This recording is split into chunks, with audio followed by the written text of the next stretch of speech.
Hello, my friends, and welcome back to another exciting installment of the Saul's Rest campaign, in which we will do things and have stuff. For my players, I meant to do this off screen, but I suck. If you are not already in Roll20, go ahead and hop in Roll20. Hoppity hippity. I am in the Roll20s. Yes, I saw that Leoben was in, but I think you were the only one in. So, other than my proxy. So, let's look at your shining faces. Let's do that. All right. Hi. Hi. Hi. So we've all had a week. True. Those of us who tuned into the Goop Wicket stream on Wednesday, you will know that Jess, who is playing Saul, has COVID. Now, fortunately, Jess is vaccinated. So It's been going okay. it's been going okay, but still not awesome. So just please, if you haven't already gotten the jab, please go get the jab. Yes, and get your dang boosters. Yeah, Adam, get your booster. I have it scheduled. I had to reschedule because I physically couldn't walk. I know, I'm just giving you shit. Anyway, so and get your boosters. Mine is scheduled for scheduled. It's on the schedule. We're good. So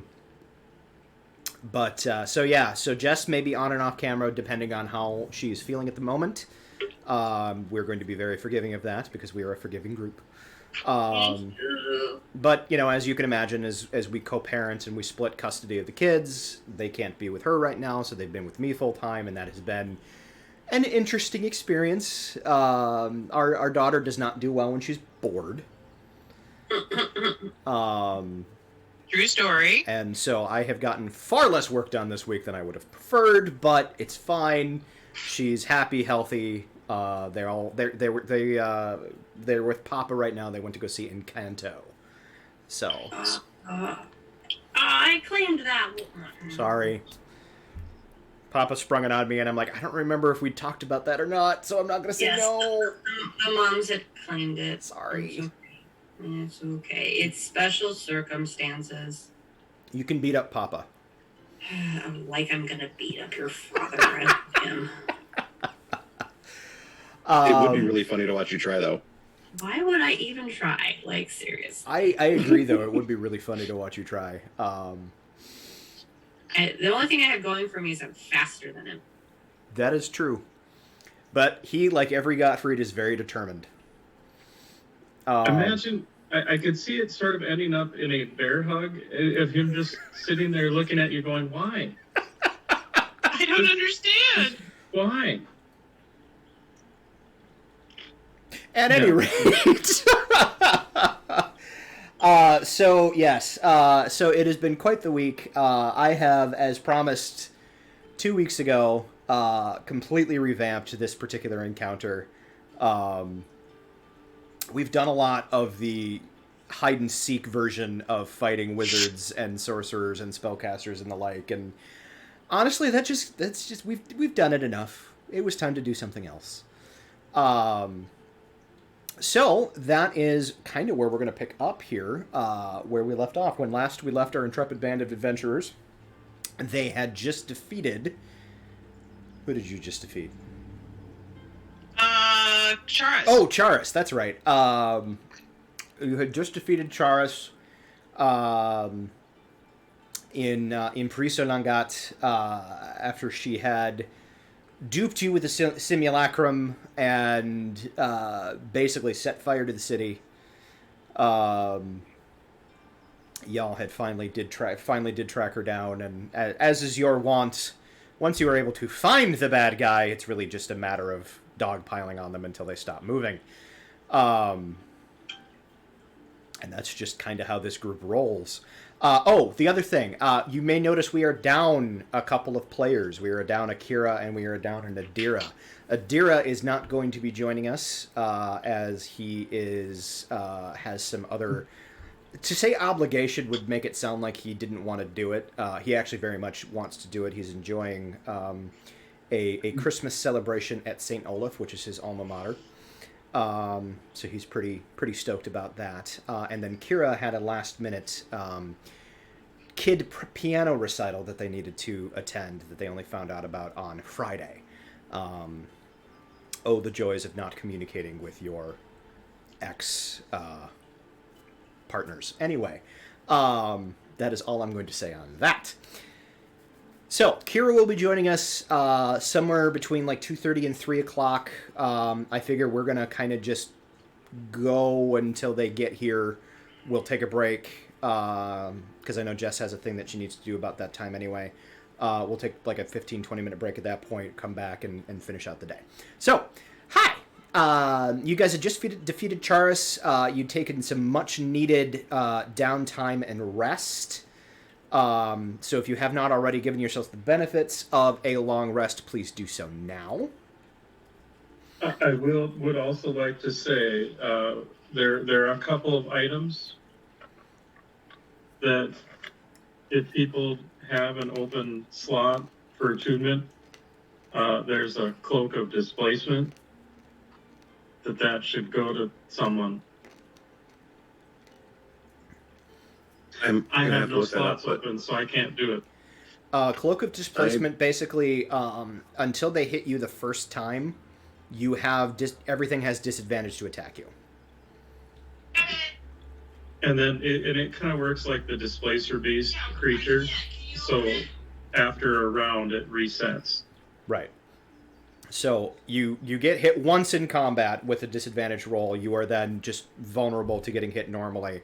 But then by the next turn, it resets and you are displaced again and they have disadvantage again. Honestly, given Malin's somewhat tankiness, but also ease of getting hit, that may not be the worst. Yeah, I'm looking to see, is it an attunement slot? It does It require is an an attunement attuned slot. item. What have I got attuned? But I figured that was one item that was. I don't have any more attunement slots. What do you have attuned currently? I'm looking here. Because you don't want to get rid of your axe, that's for sure. But that doesn't take an attunement slot, because that's just attuned. I have the Ion Stone, and I have the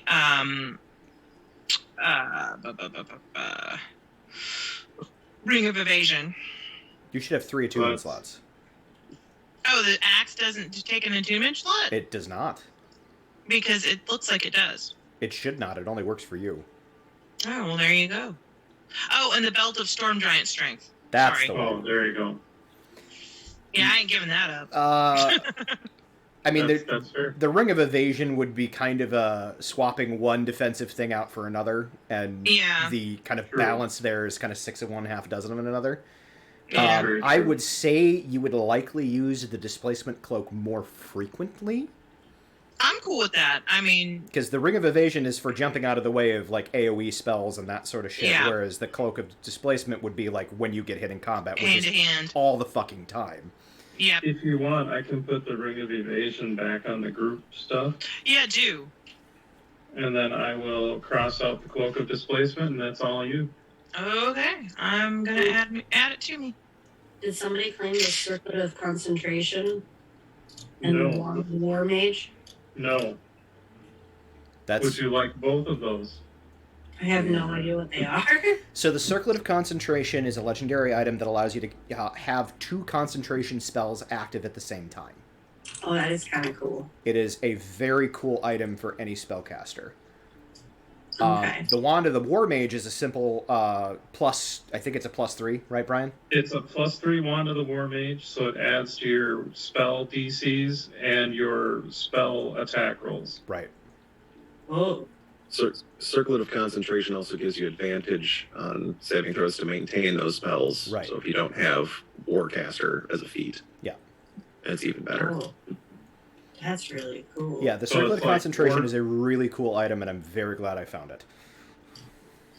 I don't It's want like to take it from Warcaster on like being in a steroids. regular group though. Like, No, go. It's You've been helping us. Yeah, I have no- also, the only I other don't person- think anybody can use it right now. I mean, Adira could use it, but she's full up on slots. I Okay. can't find my slots. I'm on Katie D&D. could use it, but I think Katie's full up on slots. I mean, Katie's sort of full up on slots. There's not much in the slots that I would be terribly saddened to lose. But Katie also has Warcaster, so that part of the item doesn't give her any benefit. True, Yeah, but yeah. the So, ability to do at two least for the concentration moment. spells at once is kind of huge. That honestly will be huge in a couple of levels once I can actually cast spells in wild shape form. I will say there is a feat in the Tal'Dorei book that allows you to try to concentrate on 2 spells at once. Just throwing that out there. Oh, I didn't know that was out. That's awesome. Do you know what the feat's called? The Green Ronin one. Oh, that one. Gotcha. Jess, go ahead and, at least for now, go ahead and take those. Yeah. Okay. I mean, one could argue it's not official D&D, but at the same point, that would be a stupid argument. And I'm not using the one of the things that I have attuned. Don't. Considering everything Critical Role has done for WotC, I would agree with Brian that is a stupid argument. I recognize that the council has made a decision, but since it's a stupid-ass decision, I am choosing to ignore it. exactly. The feat, just to let you know, is called Dual Focused. Okay, that's a cool feat. And the only prerequisite is the ability to cast at least 1 spell. Well, there you go. There you go. And it's not as cool as the circlet, but it at least gives you, because you have to like make rolls to keep them up, and Gotcha. like it takes certain actions to keep them up, so it's not like a perfect. Yeah. Well, and the downside of the circlet is if you lose concentration on one, you lose concentration on both. And that's kind of the same for the feet as well. So, I thought it was. It's much more useful than my Sling of Warring that I haven't used. That's fair. Brian, was there any other gear that we wanted to try to parse out before we jumped into this? I think Brian stepped away to let in River. Yeah, with the circlet you're maintaining. Because my dog is outside digging holes. It's all good. So, currently in the group loot in the haversack, I don't think there's necessarily anything that would really work for Sorrel unless you really wanted to. Like, there's a rope of entanglement, which has been fun. A helm of comprehend languages, which I think takes attunement. A cloak of shadows, because I think you can't throw a freaking dead cat without hitting a cloak of shadows in this particular campaign. We've got like 5 or 6 of them in Rowan Thane Tower. In addition to all the ones that we hand out. So for record, Cloak of Shadows gives you Misty Step as long as you're in Shadowy Illumination. Well, that's fun. So- I just have a Cloak of Billowing. And then Even more there is, if you can wear half plate, there's half plate of fire resistance, but I'm guessing probably I don't think I not. can. No. Ooh, Katie's got a hat of disguise that's useless for her now. You could always take that. Well, I do have my attunement. I finally found attunement where it was hiding. I have a Ring of Protection, an Ion Stone of Sustenance, and a Circlet of. Now I have a Circlet of Concentration on there. Okay, so I'll mark off the circlet then. Yep, I put the Circlet on. Cool. Katie, you were gonna say something, and then we kept talking over you. Huh? You were gonna say something maybe about the circlet, and we just kept talking over you. Oh, I was just saying the circlet you roll for concentration on each spell separately. Oh, okay, that is cool. They're not combined. Gotcha. I think you're thinking of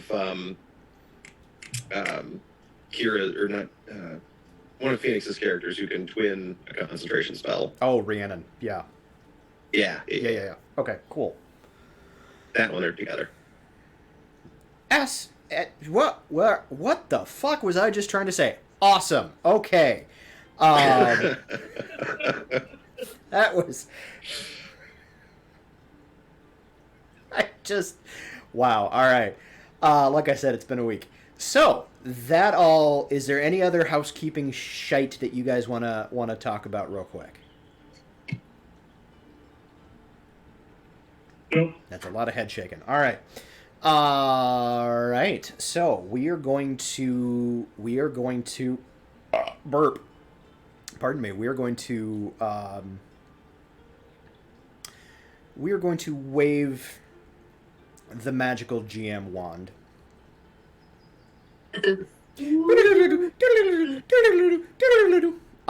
So where we left the game, Kai had asked Saral if she had wanted to continue on with this party or be swept off into another adventure. And we left that as the cliffhanger. Mm-hmm. Obviously, with Saral here, you know her answer. But how does Saral answer Kai? Well, they still seem to have a lot to do, and it seems to be connected to the very fabric of your realm. So I kind of have a vested interest in helping this crew. So, as long as it's not like messing up or breaking some weird godly rules about me still being here, I think I'll stay. And it'd be nice to like actually get to know them a little bit, because really right now all I know is that we don't want them dead and that they're doing good things for your world. Other than that, I really don't know squat about these people. So it'd be cool to actually maybe get to know them. Excellent. So I think this is my adventure right now. And I don't think I left anything in the oven when I left, so I think we're okay. I stopped by your house and turned off the gas. Thank you. Water my plant, please. Did I leave the gas on? Leave the gas on. Can you water my plants? I'm off on an adventure. Thank you. I'm taking the garbage down. It's got to go down every other Tuesday. It just needs to go down once since I'm gone, you know. But it's gonna really stink. Smell rank if someone doesn't take care of that. Old school Eddie Izzard bit. Anyway, No, it's okay. Actually, Saral and I should probably just be like, hey, tell so-and-so to take care of my house. that's We could. Because there's probably somebody she has, because she does just kind of whip off to different planes. It's true. So she has somebody kind of employed. Can you just take a second and imagine though, because you know Kai, God, everything like that. God. Here's this normal ass person who's like your house sitter, and all of a sudden, fucking God is like, go to Saral's house and take care of her plants. Okay. Well, it's happened a couple times. I know, but the image of that just. For the nerve-wracking experience. You have a divine mandate to care for her animals. Sorry, it amuses the shit out of me. Stop scaring my help. Anyway, just the divine mandate to do this most mundane fucking thing just amuses the shit out of me. You can even sleep there. Wow. All right. So you wake up the next morning, and you are still with the party. So now we're gonna wave the magical GM wand, and we're gonna fast forward. Rumors had arrived to your ears that some massive green light was dominating the sky to the far north over the frozen wood.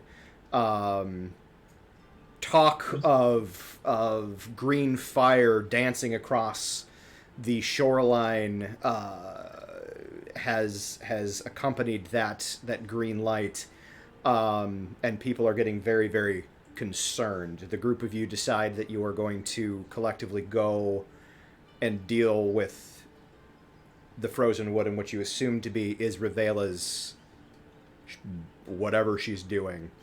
You track her down. You wind up finding your way to where Leoben had done his kind of test to become the Shadow Guardian. But in place of the barrow, not in place of the barrow, surrounding the barrow that he had set aside or set back up and left some protections, was a massive thorny hedge maze. You worked your way through this hedge maze, discovering that the very center of the hedge maze was protected, and in each of the four corners of the hedge maze was a piece of the puzzle for which to unlock this arcane protection. You made your way through all four of the corners, fighting through all manner of living topiaries, undead but somehow plant-like dragon creatures, which Kira refers to as a wormwood, a perennial wormwood, no less. Which, for anybody interested, is a unique monster to this world, and I do have stats for it. It's very cool. Anyway. And when you defeat it, it can be turned into a lovely dice box. Exactly. Absent. And so you fought your way through this hedge maze. You found the four pieces of the arcane puzzle. Adira slammed it home, and you are able to enter the area in which you found a very peaceful glen in which there was kind of a wintry cabin surrounded by pines. Leoben, you do recognize this area as being... The cabin is sitting over the spot where the barrow had been. But pretty soon this kind of wintry, peaceful setting was disrupted by the inevitable attack of Isravela. The fight was joined. You battled against her, and she seemed near invulnerable, had the capacity to summon forth these monstrous snow golems that slow and freeze you in place if you are not swift or tough.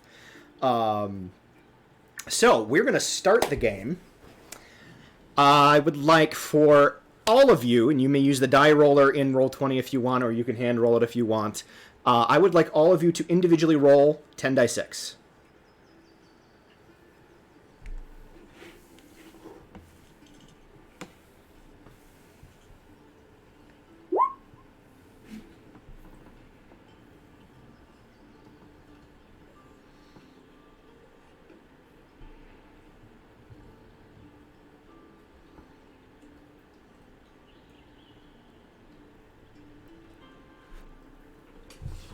Do you need like the total?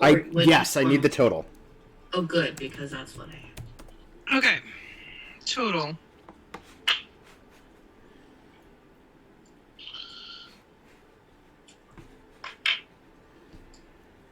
I don't know whether it's good that I rolled high. Right? So let us start with Leoben. What was your total? 35. Okay. Malin, what was your total? I'm still counting. Go to the next Oh, you person. hand rolled. Katie, what was your total? 37. And Saral, what was your total? 36. Okay. Malin is still counting. I'm still counting. Hold on. I had a great mix of, I rolled 4 6s, but I also rolled 2 1s, 2 2s, and 2 3s. 42. Okay. I don't know if that's good or bad. That's not good. That is how much Okay. damage you have taken in this combat. Oh, nifty. Oh, okay. Like all added together, or just what we individually rolled? No, not all. Individually, what you rolled is what you took. I'm not going to add it all together because that would suck. Several of you would be dead. Yeah. Actually, I think everybody but probably Malin, maybe Katie, depending on whether or not she used a wild shape. And we are going to assume that she was using a wild shape because this was quite the fucking fight. All right, so I would like for Katie and Saral to roll a 6-sider, please. No, make that a 10-sider. I misspoke. 10-sider. 10. 10. Seriously? Yep, Yep. I rolled a 10, I'm going to do 10. So collectively, that is how many spell levels you have expended in this combat. Ah, fuck. You may parse that out as you see fit. So you could do like 2 5th-level spells, and that would take care of it. You could do a bunch of 2nd-level spells. Oh, So it's not that's so spell much slots that you're expending, it's spell Okay. levels that you're expending. 10 would be excessive. Oh my god, I thought I lost like. I'm a dick. I'm not that much of a dick. Well, it's reasonable too. Like we could have been like, it was a 10-round thing. We could have bam, bam, Yeah. bam, all that kind of shit.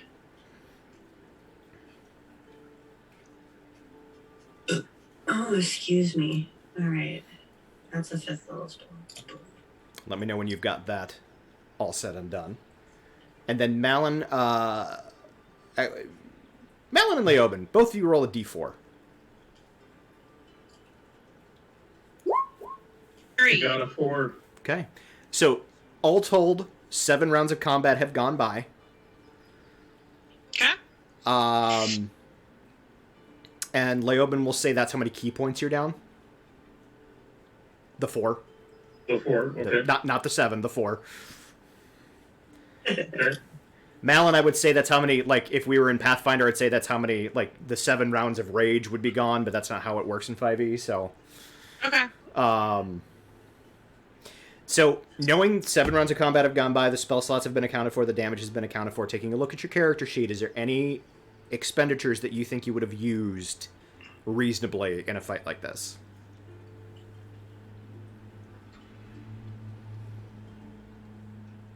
I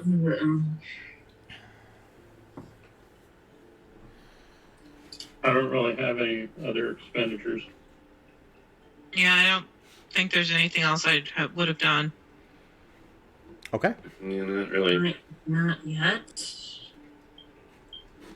Like, depending on what we were fighting, I suppose it's possible that I would have used my meta magic transmune spell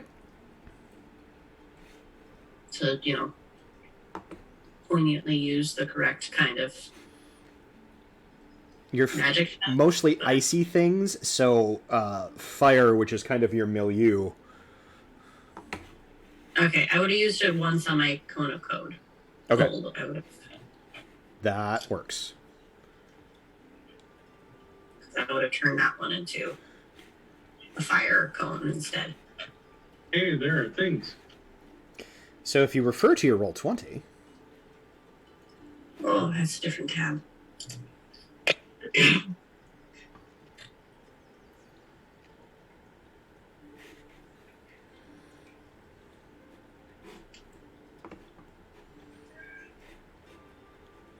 All right, so what you were looking at is the kind of wintry scene, the cabin.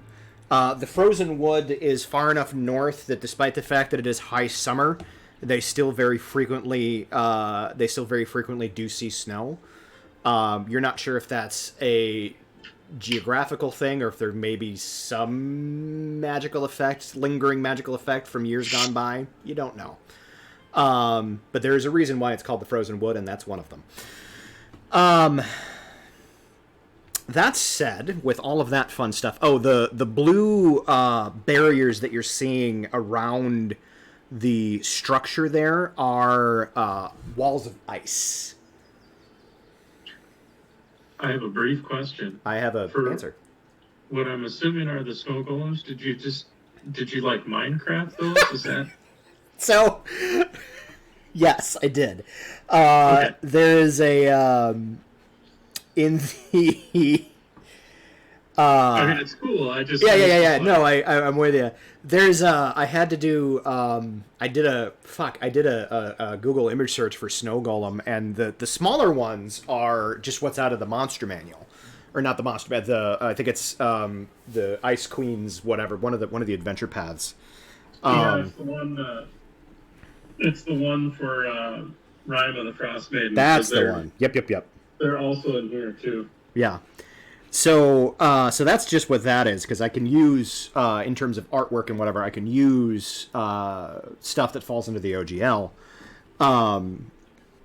without having to ask permission. But I couldn't find a big-sized snow golem, so I just, used a artist rendering of a mutant snow golem from Minecraft. Awesome. So yes, I will, just because it's funny to me. Where the fuck is it? There it is. Okay, so we'll do doot. So that's the little snow golem. Look at his little dog's mouth. That's a thing. Yeah, they're kind of creepy looking. Here's the big one. That's hilarious. Can you do the big one again? Yeah. Maybe. There it is. That looks like he has like a jack-o'-lantern head. Yeah, so in Minecraft, to create a snow golem, you need 2 snow blocks and then a lit jack-o'-lantern head to animate it. So this is what they look like. And then, this one was actually a custom piece somebody did for me. You haven't seen her yet, but that is Isravela. Oh, okay. Somebody on the other day, I very frantically put in the Discord, hey, I need somebody to do this artwork. You know, it's up to $10. Like, I'm willing to pay up to $10 for this. And somebody did in like an afternoon, and it was fucking awesome. Do you remember their handle? We can tag them. Yeah, no, but I got it in front of me here. Just give me a second. Oh, sorry, I didn't mean to put you on. No, it's fine. I should have had this information, and I'm stupid, so. You're not stupid. On our Discord, it is ERN89. ERN89. Yeah. Okay. And they do art. They do art. They do art. They were like, if you have any other random commissions, let me know. So there you go. Good to know. I will, after today's game, I will tell you what inspired what the inspiration was that I gave them. Because it's kind of fun. Anyway, so that is that. That all figured out. I would like the group of you, we're going to go through a little bit of something here. I would like the group of you to please roll initiative. I know how to do that.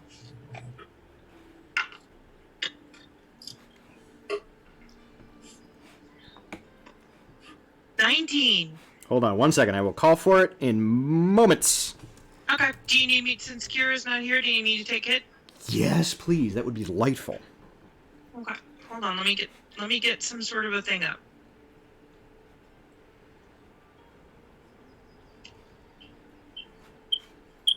Whoop! Somebody's chirping. My light's flickering, so that's fun. Roll. And everything locked up. Okay. What is that? Oh, I have 2. All right. Okay. When everyone is ready, tell me what your stuff is. Leoben got an 18 with a +5. All right, Katie. Katie got a 14 with a +3. Okay. Saral. 20 with a I'm sorry. plus 20. 20. Okay. 0 with a +3. +3. All right. So Katie, me, Leoben, Saral. All right. Put Adira at bottom of the round. Mm-hmm. Okay. And then put Isravela at a 23 with a +5. That seems excessive. And then we're going to put our snow golem pals. Yay. Put the small snow golems at a 12 with a -2. Hold on.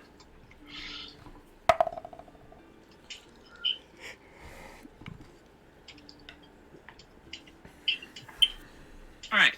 Big snow golems. So the small snow golems go to 12 with a -2. Mm-hmm. And the big snow golems go to 7 with a -1. Apparently when they get larger, they get slightly more dexterous. Weird. seems All odd. right. Do we need to do Kira as well? Oh, yeah, because Kira's here.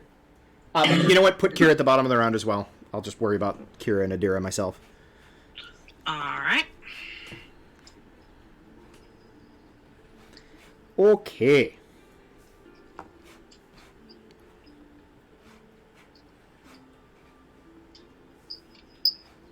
Okay, so Isravela is first. All right. Isravela is she's inside the cabin, but she's walled herself in this encased in ice. effectively sealing herself off. Leoben, you are right. Has everybody found their token real quick? Yeah. Okay. Leoben, you're right up against one of these snow barriers, having just used your shadow step ability to jump out of a group of accosting snow golems. You can hear her screaming inside, and it's just weird, wacky shit. Like, it is not making much sense at all. They will find me in my sleep, and they will take my eyeballs and shove them through my fingernails. Okay. So That she sounds is lovely. screaming at the top of her lungs. She will not. I do have a quick question. Yes, sir. Is this area here, is that a fence or is that a wall? I am way too zoomed in to answer your question. Give me a second.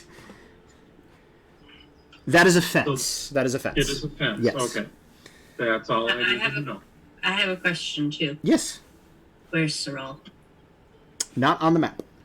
Thank you. That's what I thought, and I just wanted to make sure I wasn't just being blind. That was me, frantically trying to set this up earlier and forgetting. Give me a It's second. okay. Can I come play too? You may indeed. Please, yes, please. Please, for the love of God, yes. Let me come and go zappy zappy. Where are you, tiny pants? There you are.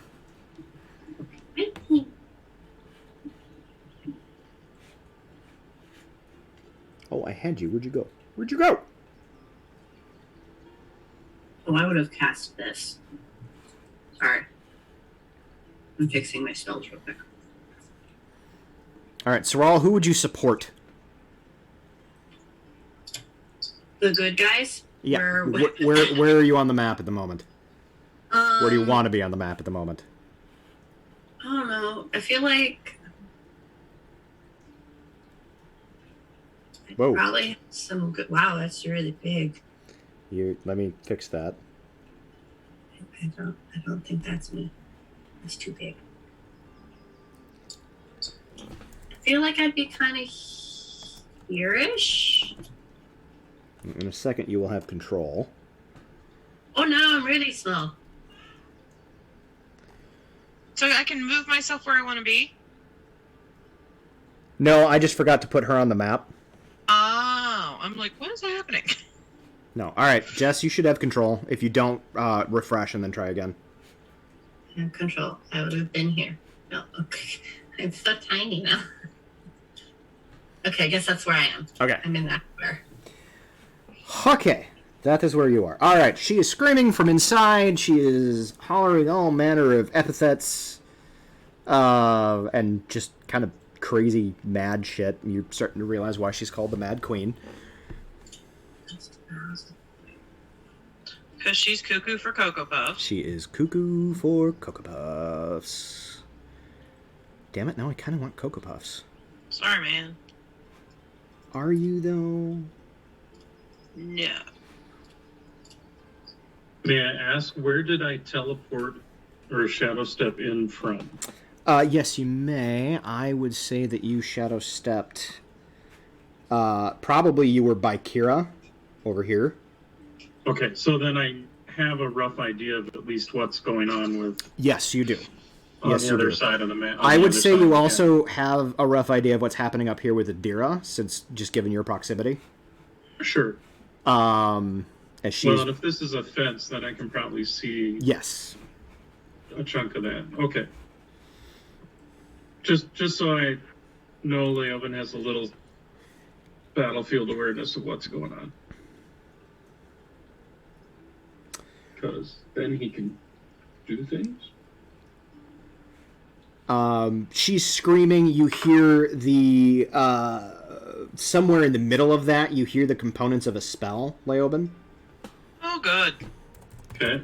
Or just some like you don't necessarily recognize the spell, but you hear her like brief, and it's weird because she goes from this absolutely like deranged, just deranged, almost gibberish, like it's English, but it doesn't make any sense, to like this very concise, like methodical language, almost like she's learned it so much by rote that it's just second nature.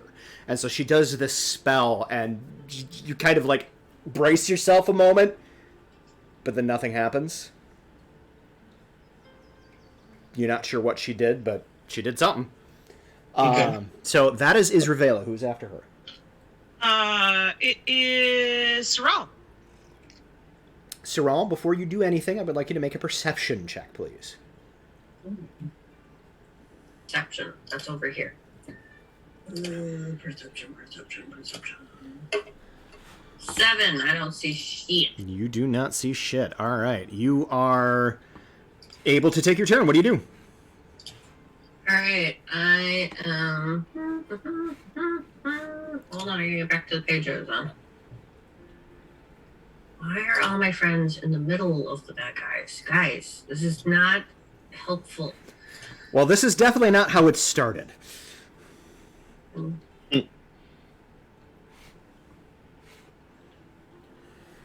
Okay, I'm gonna. There are way too many bad guys surrounding whoever this is. Alright. Let me double check. Why am I over here in the corner? That's me, Conan. You're here. I'm where? I'm pinging you. Oh, that's Leoben. I can't see. Like, why am I in the corner? Yeah, no. This makes no sense. Nobody puts Malin in the corner. That's right. Alright. Because you would go take on the 2 giant fucking snow golems, because that's what you do. Exactly. That's what I do. That's why I was confused about being in the corner. Okay. So. And figure any terrain that's there is just, that's there. Okay, so first thing I'm gonna do. Because I can't do what I wanted to do there yet, because I'm not close enough. Where are my cones? Cone! Okay, first things first. Saul is moving up. 1, 2, 3, 4. I'm just gonna hide in this bush. There. Okay, Saul has moved up closer. The amuse-bouche? Sorry, I couldn't resist. Bush. It's not amusing. I don't know what a moose-bouche is. Directly translated, it means happy mouth. It's like an hors d'oeuvre. Oh. Well, But it's from something, like it's pop culture reference and why I Oh, that is a Friends pop culture reference. like isn't that Friends? Okay. No, that is a think it's Monica just moment. I think it's just a French term. Yes, it is a French term, but the where I got it from was Friends. This thing doesn't have like the circles for your draw. You don't have cones in this thing. Why does this thing not have cones? That is a really good question. I don't know. I know that there are spell shapes that I can use, but I'm already really asking a lot of my. Ooh. Do you want to know a cool trick I just learned? What did you just learn? Yes. Okay, so go to the circle with the little dash on it. Circle the measuring one. Yep. Okay. I'm So there. you hold it down with your left. Now continue holding the left button, but draw your arrow to wherever you want. Then if you, while holding the left arrow, if you hit the right arrow, a dot appears. And then another, and then you can just keep hitting left arrows to keep adding dots. Great. So you can You can do, kind of get it. you can kind of do a That's cone that cool. way. Okay. Now, granted, the overall length is the entire length of it, so you'd have to kind of do the math a little bit, but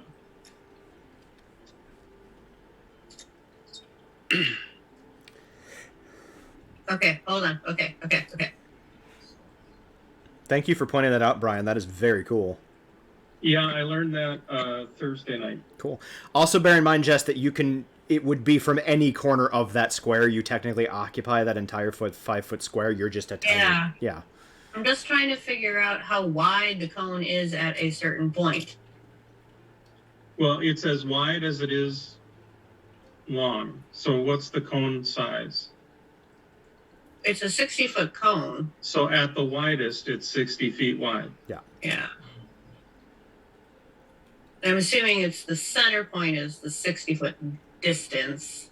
Correct. No. So like each side, Oh, each side is 60 feet so long? it's like an equidistant triangle, basically.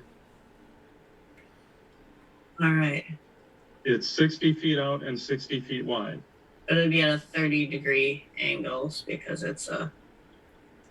Okay. Angles!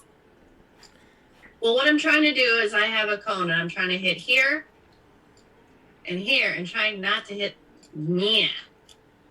Okay. I don't hit this person. But you're okay with hitting Kira? I'm not gonna hit Kira.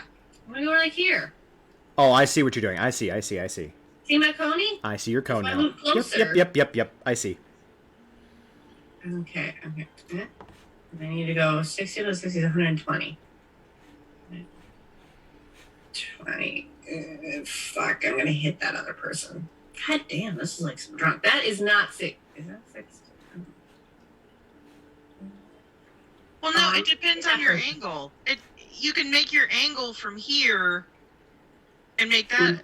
Here's an You idea. can make your angle from here. Yeah, there you go. Here's an idea. Do the first click like you did before, then bring it back to your character, Mm-hmm. and then draw it out again. So there's your 60, There's your 60. and then there you go. Like, this is what I want to do.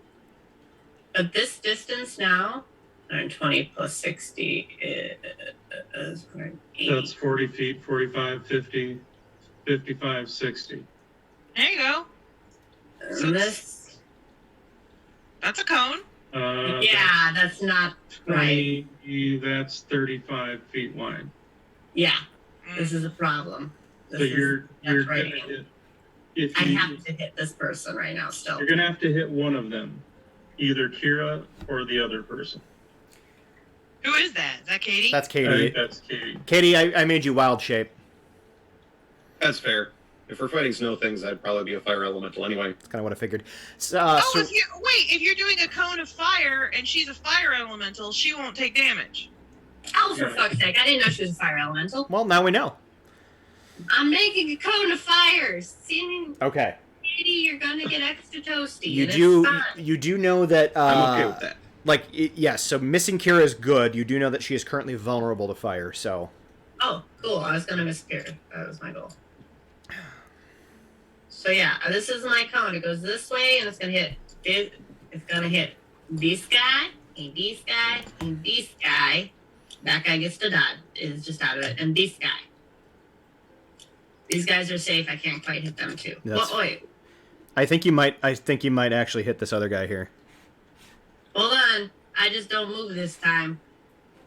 Because I was sitting there moving up, so I wouldn't hit. That's true. this You're guy. also potentially going to hit Malum though. She's right here. Well, no. I don't move up that far. I move slightly. Okay. I move 10 feet instead of. I have my 6. Here's the 60. You put out your 60 feet, 60. Are you at 120? and 120 is there. Yep. Ta-da! See? Look. So you're This is actually going to hit legit. one of the other big snowmen too. Yep, I just moved back 10 feet because now I realized I didn't have to dodge this person. Alright, this is my cone of augmented. It's not cone of cold. I've augmented to cone of fire. Cool. All that effort, that's who I'm hitting. Okay. So yes, all of the things.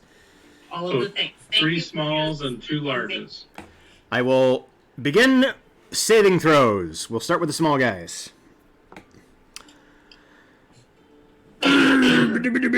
Oh, they're so good at reflex too, guys. Dex is their best save. Why? It's I'm it's sensing it's not. sarcasm. They have a -2 to their dex, Yay! and they love fire. So Uh-huh. 9, 12, No. 12. No. Didn't think so. And then the big dudes.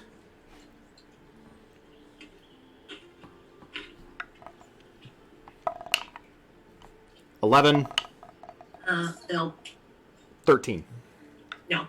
So everybody fails. I could Ready? just see the 2 small ones trying to dodge, and they just smash into each other. Right. And then they're like trying to pull themselves apart. Seriously, out of 8 die 8, I only got 28. Fuck you.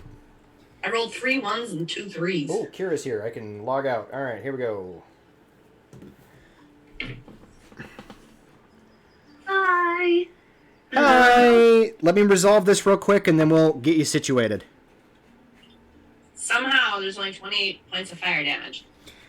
All right. Well, Out of a possible 64, I only did 28. I'm gonna step away for just a moment, but I'll be back in like 2 minutes. sounds good. So let me do some math. I'm not actually doing math. I'm letting Roll20 do the math. Fire on the fire. Vulnerability, I think, is double damage. So you see even as they try to dodge out of the way, and they're unsuccessful at doing so, they all go piff. There's a momentary, like, you see the fire just rush over them, and then there's a momentary, like, it goes water, steam, and then just vaporized in the span of a second. And then this guy, whoop, whoop, whoop. Oh, scoot by ya. Oh, just gotta scooch by you there. Alright, the larger ones do not seem to be quite as susceptible to the fire as the smaller ones are, but they are taking all of it. So we'll do that, and we'll do that. And Kira is with us.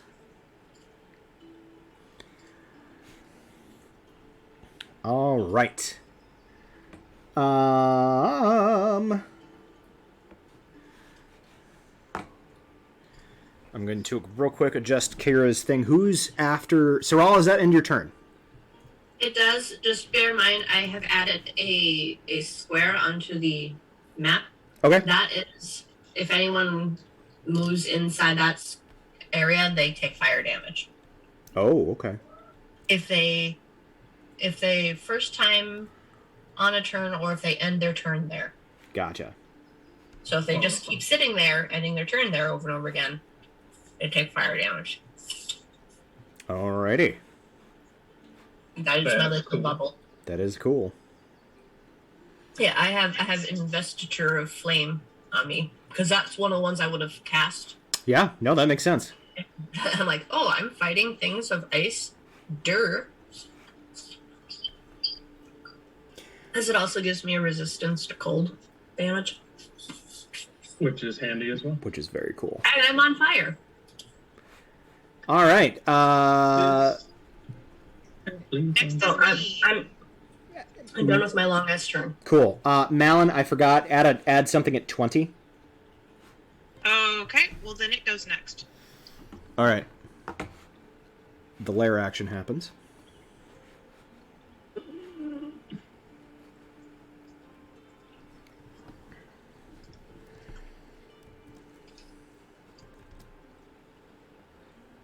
You see another large snow golem rise up out of the snow. But it will go on the snow golem's turn. It couldn't have done that like half a second sooner, so it could have gotten zapped. Serves you right for jumping the gun. It's not my fault. It's my turn. All right, Malin. I mean, it kind of is. You did roll a niche. Oh, sorry. Hang on. Phoenix, you with us? Yeah. Cool. You know what? I will catch you up. Do me a favor. Roll initiative. A whole 14. A whole 14. Okay. Well, you still get to. Yeah, we haven't passed your turn yet. So. What's your plus? +1. Okay. So Phoenix, I'm gonna have you roll 10 dice 6, and that is how much damage you have already taken in this fight. Oh, we don't like this. We literally jumped into the middle of this combat. 10 die 6. 10 die 6.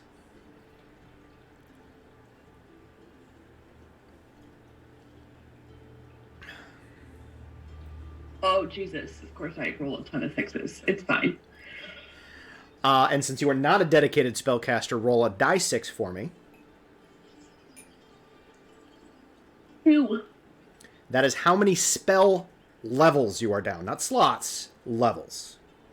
So it I could don't be... understand what you mean by that. You could have gone through 2 first-level spells. You could have gone through 1 second-level spell. Okay. You get to decide what. Right. And, you know, whether it was a spell cast or like a smite, that's up to you, but you're fighting constructs, so probably not smite. Yeah, probably not. So when Did we...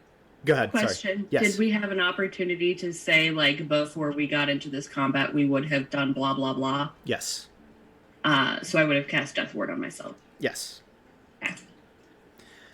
I will catch you up fully when we get to your turn, but that's got you kind of at the hit point and where you're supposed to be on the internet, on the initiative. Words are hard. I'll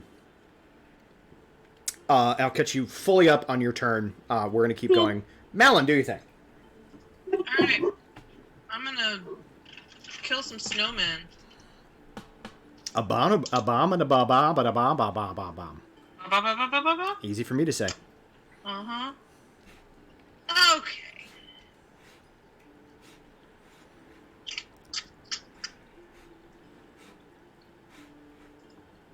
It is 36 and 38 to hit. Your bonus is like Are ridiculous, ridiculous. right? You can't miss unless you roll a 1. So just roll I and let me like know it. if you roll a 1. Okay, that's fair. Roll and let me know if you roll a 1 or a 20, because that will make a difference. Okay, so then as to the things, damage. It's kind of shitty damage. 17.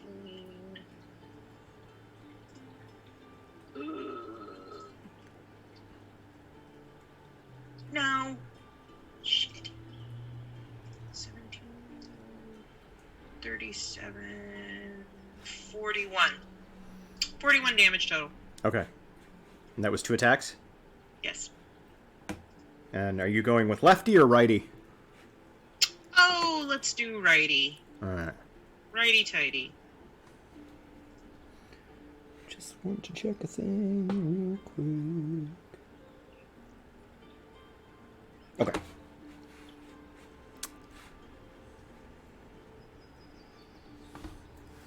So yeah, these things, while they are made out of snow, appear to be fairly densely packed. So while you're cutting into them and you're definitely injuring them, they are constructs. They do not seem to bleed or be terribly affected by the wounds that you're inflicting. However, they are causing damage. So, Okay. does that end your turn? That ends my turn. Cool. And next is Leoben. Is the ice wall opaque, or can you kind of see through it at all? Well, I would say odd or even. It is opaque. Okay. Well, Leoben, having a background of being an outlander and has lived off the land and whatnot, and lived in winter's outdoors, goes, if I hit it with some warm water, I could try to see if maybe that would cause it to be a little bit more opaque, so I could try to see the person inside, or at least see, hopefully to maybe see enough to try to shadow step in there. So, since I said odd was good for me, he realizes that the quickest way to get some warm water is to not get water, but to pee. However, he rolled even, so he is currently got his dick out and then going, come on! Come on, buddy! Come on!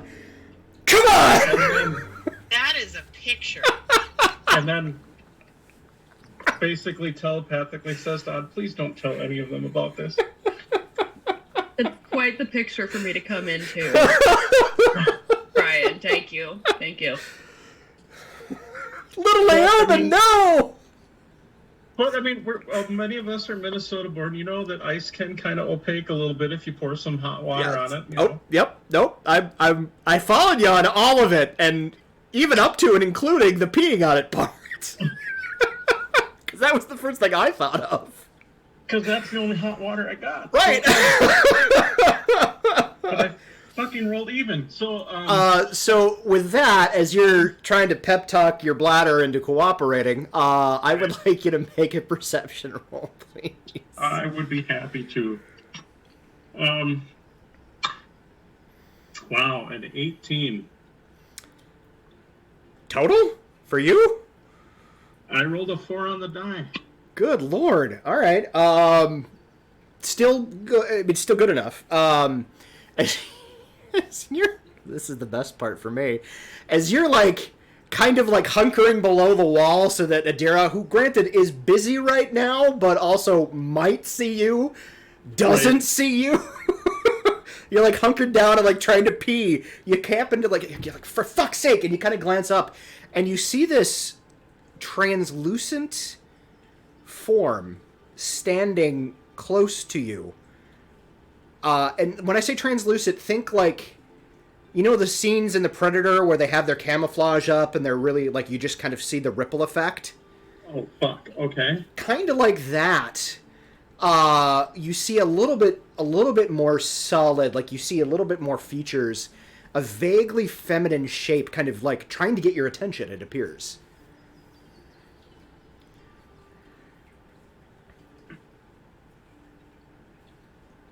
And I look at it both worried, but also more than a little bit embarrassed because of the entire situation is like,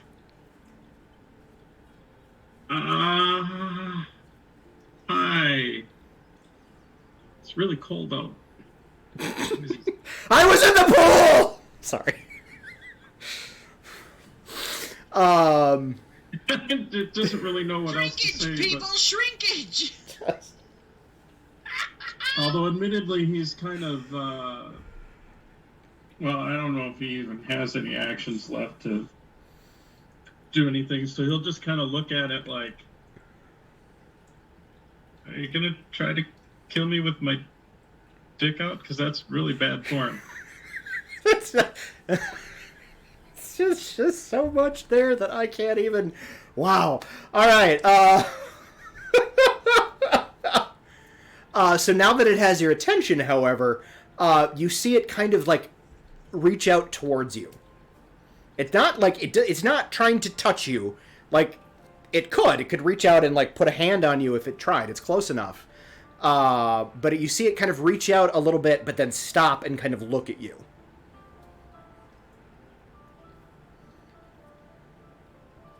And I'll look at the image, look at me, and then I'll get myself back in place, put back in, and then I'll start to reach out and then stop, and then I'll quickly like do a little quick hand wash on the wall. On the wall? Because that's about. Or if there's snow available on the railing, I'll take some of that. Yeah, I get you. And then I'll reach out.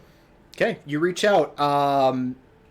They reach and kind of grasp your hand, and the minute that happens, you hear this kind of soft, fairly like husky, but female voice in your head. You're kind of used to this with Odd, but this is way less enthusiastic. You get this kind of sense of urgency, and you hear this. Oh, thank goodness one of you is paying attention. She can be reasoned with, but we need to deal with some of her issues first. Can you convince the rest of your group to trust me?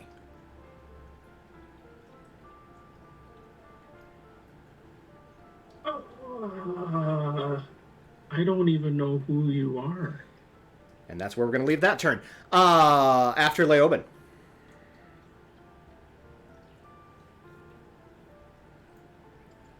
You're muted, Peach.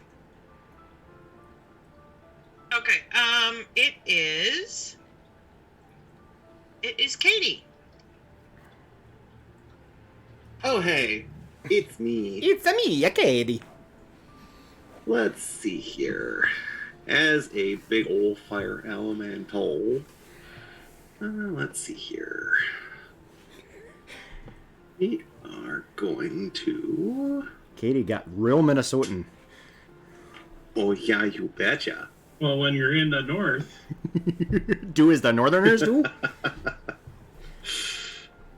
Let's see. Yeah, we're just gonna move ourselves 5 feet here. Actually, you know what? If I'm here, can I move 5 feet like that? Mm-hmm. Just kind of diagonally. Yeah. I'm going to do that then. And then I'm going to take a couple of swings at this big old guy here. Okay, sounds good. You get flanking, advantage for flanking. Yeah. All right. So...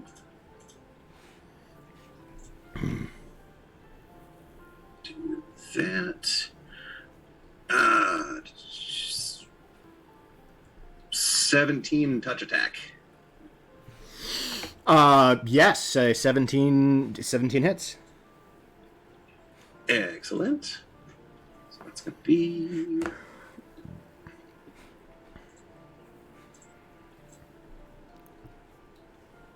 14 points of fire damage. Okay.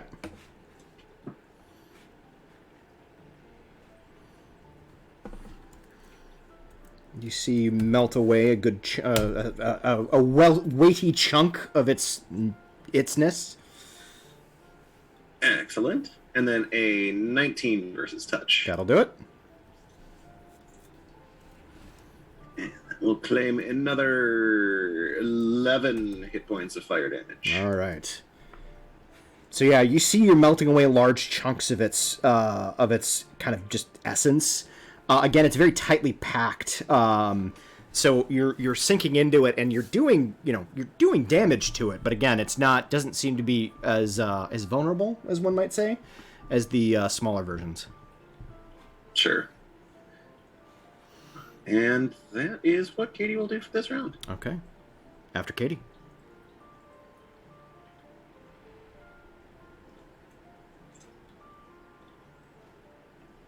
Beth, that's you. Sorry.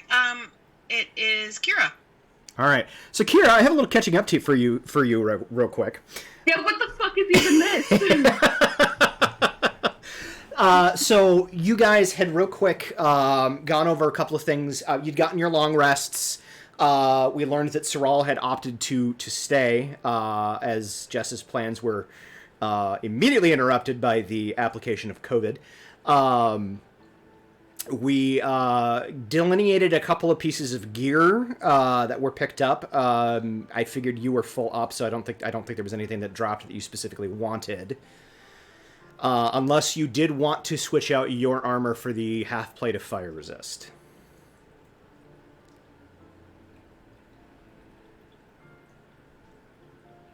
Oh. Okay. Then we waved the magical GM wand, and we fast-forwarded a bit. You had... rumors had reached your ears of eerie goings-on coming from the vicinity of the frozen wood. It seems like whatever it was that Queen Isarvela was doing was accelerating relatively rapidly. You found your way to the frozen wood and eventually to a magically erected hedge maze.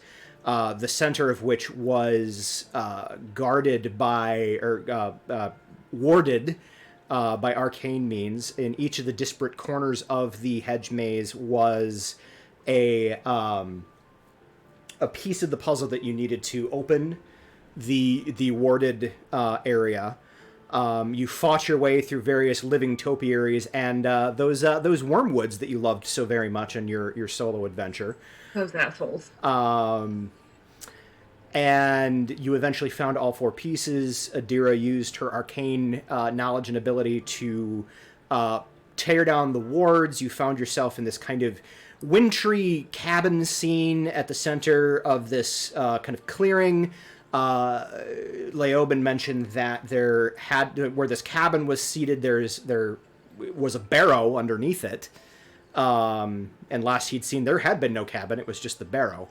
The scene was very rapidly interrupted by the screaming and rambling of the sole occupant of the cabin.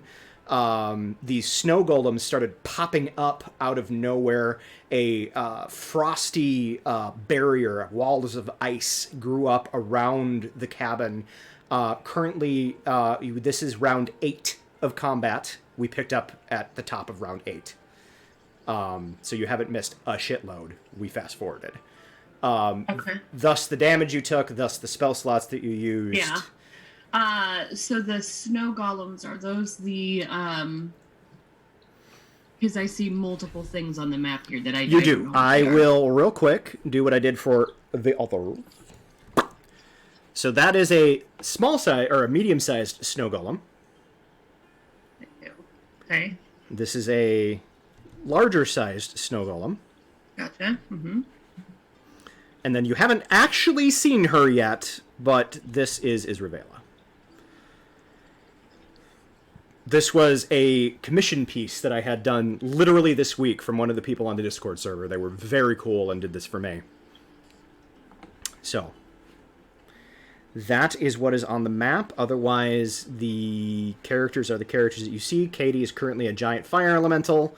Leoben had been very near to where you are right now. However, he saw that you were handling business and noped the fuck out of dodge because he's not, he's fairly squishy.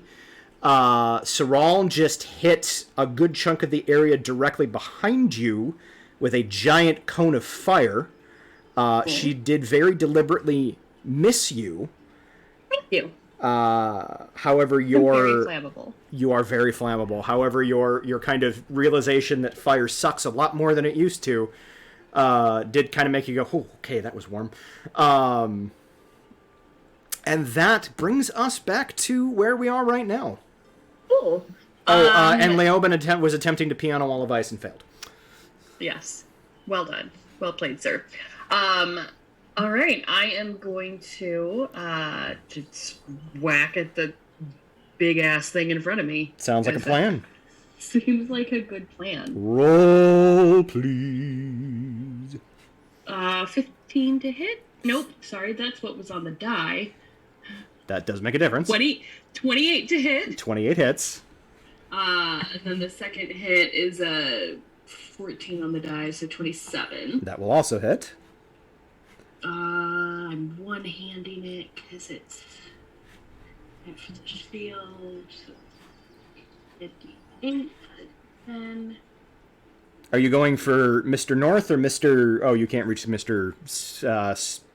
East. So yes, Mr. North. Mr. North, the big guy. I'm with you now. Yep. Do you need radiant damage separately? Nope. You can just give me the whole thing. Okay. 10, 18 on the first hit.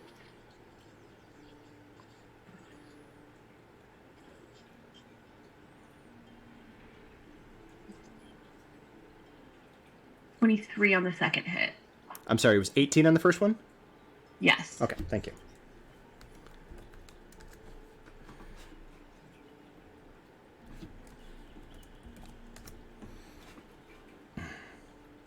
So yes, wielding the hammer, you and you see large chunks of snow and ice are falling out of it as you do. They're very densely packed snow and ice. It is hurting, but it is not. It seems to be perfectly functional. Is there yeah, I'll stay put. Okay. So that's the end of my turn. Is the small snow golems? Of which there is the 4 on Adira and 1 on Kira. Because Saral did some business. So we're going to start with Kira. My AC is 26. Cool. It does have advantage to hit you because it's flanking with its giant buddy. But it does have to roll a nat 20 to hit you, so we'll see how this goes.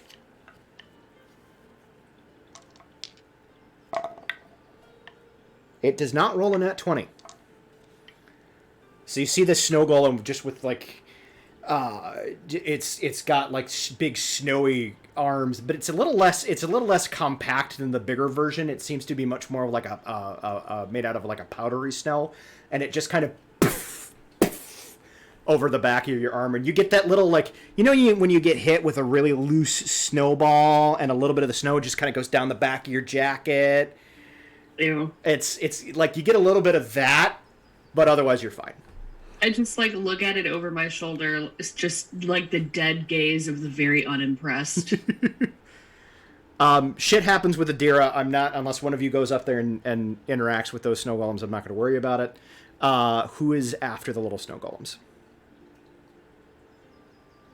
It is the big snow golem. Okay. So we just have an area where the bad guys just get to go. They just get to go.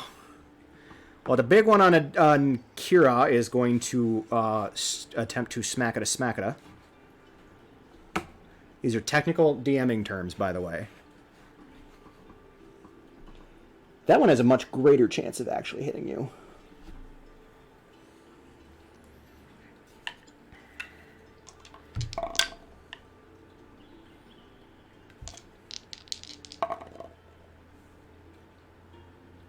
And does not, because your AC is redonkulous. The one to your east is going to go after the big flaming thing. It's going to do... Actually, it's going to do that. You see it open its giant pumpkin head, and this frosty air wafts out of it. This is actually very appropriate considering the time of year.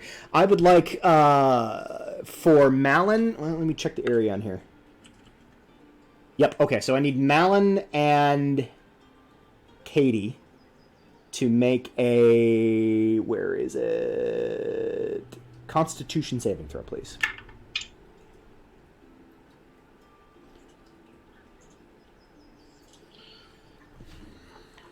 $22. 25. All right, you will both succeed and take half the damage. That is 23 cold damage. I believe with... Oh, you're an elemental, not investiture, so there you go. I have resistance, so is that halved again, or how does that work? Do you have resistance to energy damage too at this point? No, just cold. Just cold. Okay, yes, that would be halved again. So you go from the... What did I say? 23, so it would be... I'm sorry, that is not... 27 is the total. 13 would be halved. You will take 6. Okay. So, I apologize, Katie. You take 13, not 23. I did that math wrong. 13. Got it. As you see this breath kind of rolls out over the two of you, and then the two who are flanking Malin are going to go. And they have flanking, but you have the cloak of displacement now, yeah? Yes. Okay, so they just... Their first attack is going to be a straight roll. That's... Does a 12 hit you? Nope. Okay. Jesus, 13? Nope. Alright, their second attacks... Fuck. 17? Yes. Okay, that's okay. So 17 hits, the second one... Okay, so they both get one attack on you. Both are 19, so it would be... You're going to take 19 points of bludgeoning damage. All right. That's already... Because you took 2, have... Yeah, I'm not going to do that math. It's fine. I followed. So, yeah, you see they're trying to rain down blows, and between your cloak and just apparently their inherent clumsiness... they missed the first 2 times, but both of the second ones kind of come in. But you're just too pissed off to really even notice too much. Yep. That is the... I believe that is all of them. Yep, and then it goes to Adira at the bottom of the round. Adira is getting the fuck out of there. So she's going to misty step there. She's going to do some stuff after Adira. Then it's back up to the top of the round with Isravela.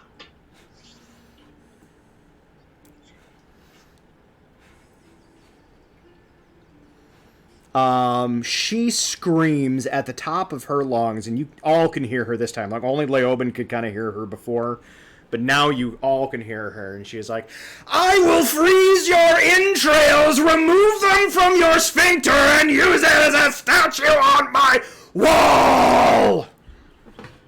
Okay. That's a special kind of crazy. That's a picture. That's what that is. She's real crazy. Okay. Yeah, she does she paints a picture. She's not the fun kind of crazy. I mean, I guess it depends on your definition of fun. I need everybody who isn't Leoben and Adira to make a dexterity saving throw, please.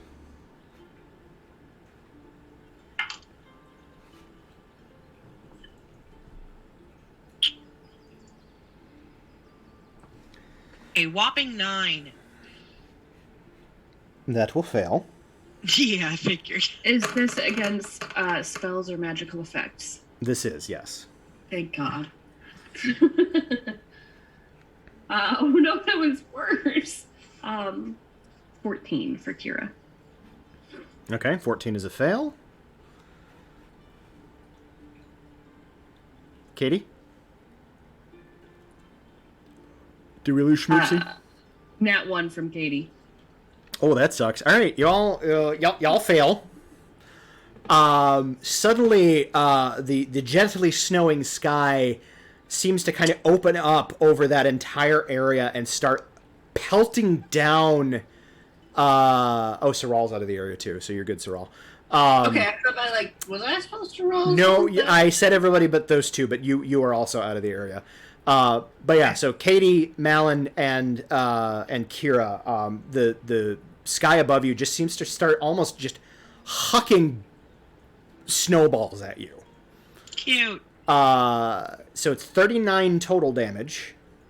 Nice. Alright, is it cold damage or bludgeoning? It is bludgeoning damage. Okay, so I'm gonna have that. Yep. So it is 19, or do we round up or down? Down. Down. Okay, so 19. Okay. So yeah, Leoben, you hear that? You hear the sound of, I mean, you've heard hail hitting a car. That's kind of what it sounds like against Kira. Ow! Rude! Oh, That's wow. yeah. So there's a lot of coming from the other side, and just Malin and Katie. Katie, it's much more.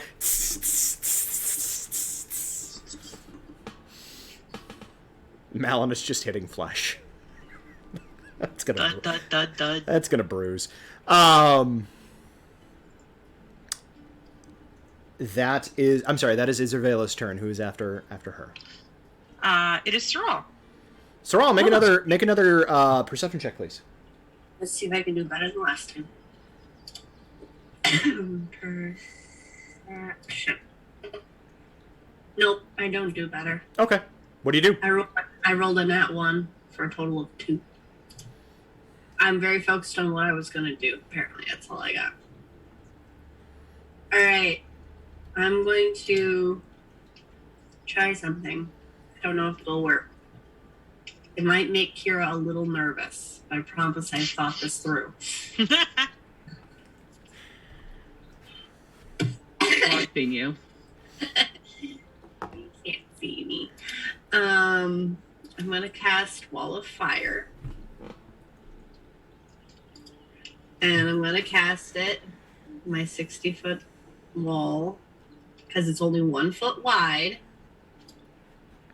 is right against the edge of these squares. And the hot spot is facing the wall of ice. And if you're on the other side of the wall, you take no damage. It's perfectly fine. No toasty pants. All right. So show me one more time where you're casting this. I'm casting it. What? It's centering. Stop centering.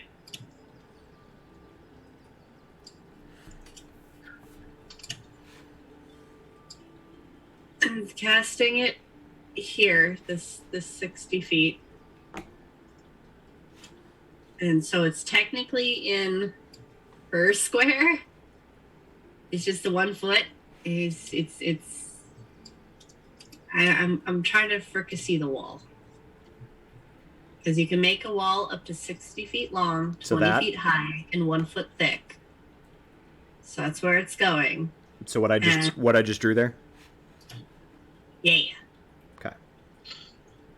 And just don't step in the wall. It says creatures make a dexterity saving throw, but the wall can't make any dexterity saving throw of ice. So I figured I can just fricassee the wall. So your intention is not to necessarily hit the creatures, but to hit because Kira's right there, but to hit the wall. Yes. Okay. Yes, I'm trying to get rid of the ice wall so we can open up avenues to the crazy person. Gotcha. Who keeps casting shit that's hurting us. So the one side of the wall deals the fire damage for anything within 10 feet of that side. Okay. And the other side deals no damage. Okay, so Kira, you're good, as is the 2 snow golems right there. Roll me damage for that wall against the ice wall. All right. 1, 2, 3, 4, 5. Hydrate. 33 fire damage. All right, wall is still up, but it is starting to melt. Cool. What the hell this spell? I'm gonna see how long it lasts. Duration, concentration up to 1 minute. Okay. So that wall is there. That is there as long as you are able to concentrate on it. Yes. Okay.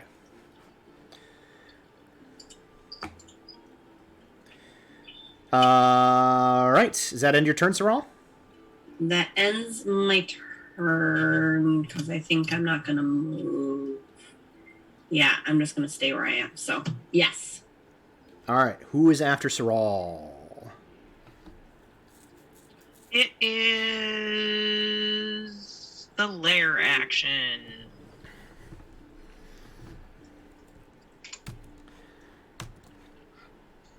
Yet another snow golem. Good lord. If I could move you. Can we move, please? Thank you. Appears right there. He's right there. Okay. That's a little close there. Thank you. Please take your fire damage. Thank you. Is it when they start or end their turn there? It's the first time they enter. Okay. So go ahead and give me some fire damage. Hold on, I have to go find my spell so I can remember how much it is. Oh, it's just 1d10, but it still is something. Better than a thumb to the eye. Oh, 1d10. Poor Cheryl. 9. Okay. It takes fire damage as it appears next to you. Yes, it's any creature that moves within 5 feet of you for the first time on a turn or ends its turn there. So it moved within 5 feet. It poofed there. No, absolutely. That qualifies as far as I'm concerned. All right, so there's that. No, go away. So, Saral, you should be able to see this. I see this. What is that? That is an aura effect that you can add to your thing. It's a little too wide, so I'm going to shorten it down. Uh-huh. So if you do move, it moves with you. Ow. So we don't have to constantly be worried about the On my square. shape, yeah. So I'm going to get rid of that. It'll move with you. We're good to go. All right. That is the lair action. It won't go until the snow golems go. Who's next? It is my turn. So, let's see. I rolled a 1. Boo. So I missed him once.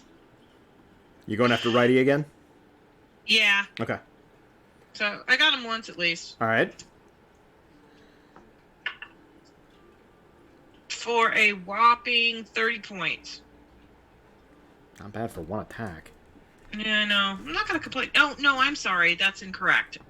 20 points. I missed that. Okay.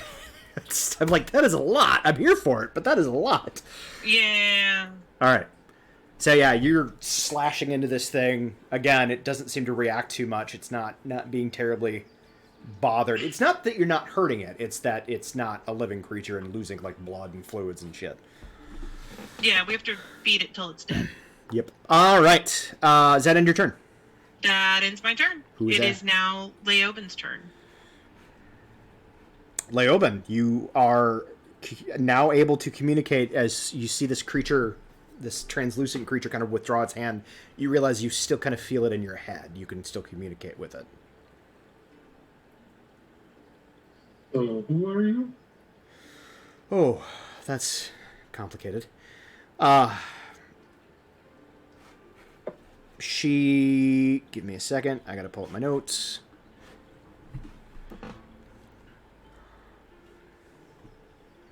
My name is Svigjold. I was... Long time ago, I was Ezrevel's friend.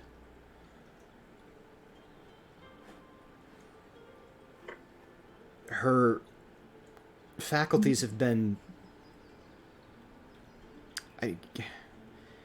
She's not herself. This is not who she is. And I think we can get her back. But I need you to trust me.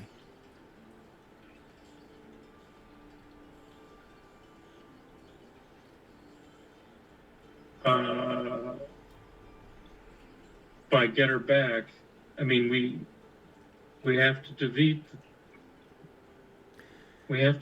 the components of the... Yes, I'm aware that she is part of some bigger thing, and I understand your need. But she, this capacity and this, as she is now, you can reason with her if she's herself. You can't now.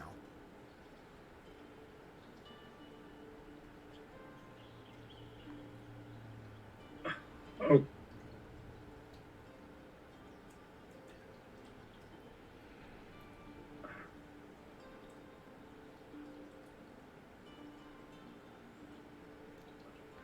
All right. Well, I'm willing to hear you out. Good. I have a thought. It's gonna get weird. You're gonna have to trust me. You keep saying that like I'm not going to based on what you're going to say.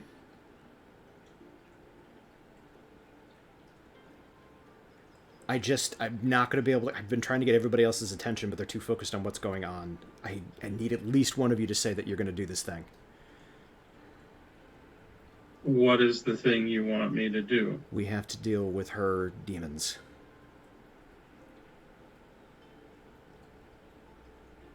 Okay, I'll bite. What are you thinking of in trying to deal with her demons? I'm assuming, are you talking metaphorical or literal? I mean, to her, they're real.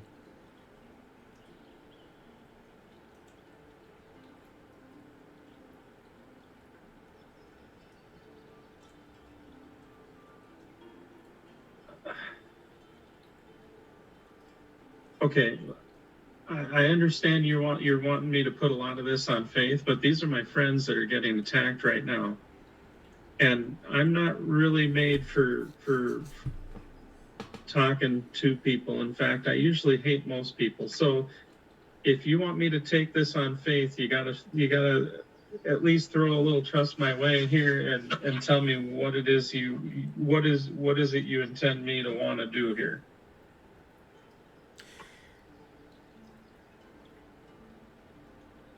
In short,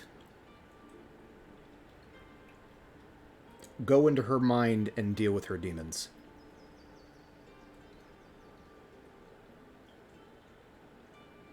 Okay. I'm not a telepath. Hell, I'm surprised I even know the word. How are we supposed to do that? I can facilitate it. It's going to be hard to do if all these golems are trying to smash us into pieces. I understand. Your bodies will be safe.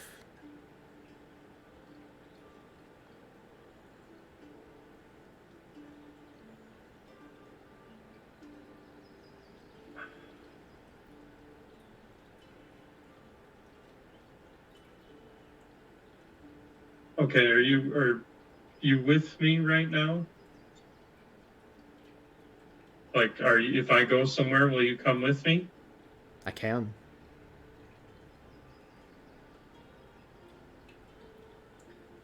Then try to keep up, and as a bonus action, I'll shadow step over to Adira. Okay. You appear next to Adira. You see she is still there with you.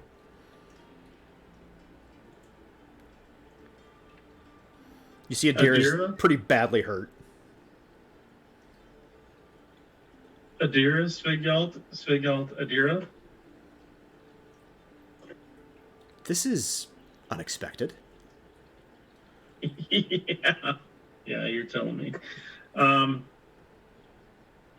And because I realize I probably don't have much, if any at all, other action to do with all the talkie-talkie, so I'm guessing I'm probably done. Yeah. But I've introduced them. I've made the introductions, and that's what's important. Okay. There's a quick exchange between Adira and Svigeld. I'm not going to double talk myself because fuck that.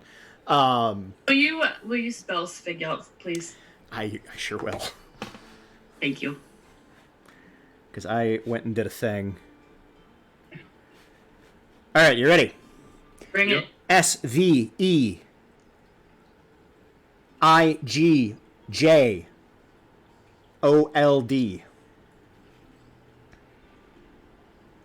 I was close. I was in the ballpark. It is now Katie's turn. Real quick. So there's a exchange between Svigyald and Adira, wherein there's a great deal of arcane words kind of thrown around Leoben that mostly just kind of go over your head. And the rest of you then hear from generally Adira's direction. I'm going to approximate David's voice doing this. Friends, I'm going to try something. I'm going to need you to go with me on this. Try not to resist. I need everybody to make a... If you do not want to resist, you do not have to make a roll. If you think you would instinctively resist, make a wisdom saving throw. I think I would instinctively... I'm raging. I'm going to instinctively resist. Okay. Go ahead and roll That's your fair. wisdom. That's totally fair. And I rolled shitty. So... Okay. Like... Who was it saying this to us? That was Adira. If it's Adira, Okay. I would not resist. Okay. No. All right. Sure, let me go for this ride. That sounds fun. Saral, you're along for the ride. Leoben, you have a better idea of what's going on than anybody else. Do you resist or do you let it happen? I will not resist. Okay. So it is just about 3 o'clock. So we're about 2 hours in. I'm going to call a break right here. Let's call it just shy of 15 minutes. So let's be back here at 3:10. And we will pick up from there. So, for those of you watching, we'll be back in about 10 minutes. Get up, take a pee, do your thing. I'm going to run an ad. So, feel perfectly entitled to ignore it. And we'll be back at about 3:10 Central Time. So, we'll see you soon.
know. I don't know anymore. Hi, everybody. We're back. That's not the screen I want everybody to be looking at. I apologize. Give me a moment to adjust some things. All right, there we go. That's the stuff. Hostess. Cool. All right, there it is. Hi, we're back. There it is. Jess is still away talking to family members for the time being. Can you fix my picture? Nope. Because I can see the bottom of you on my head, and I'm real low. Ha! Yeah, you are. All right, give me a second.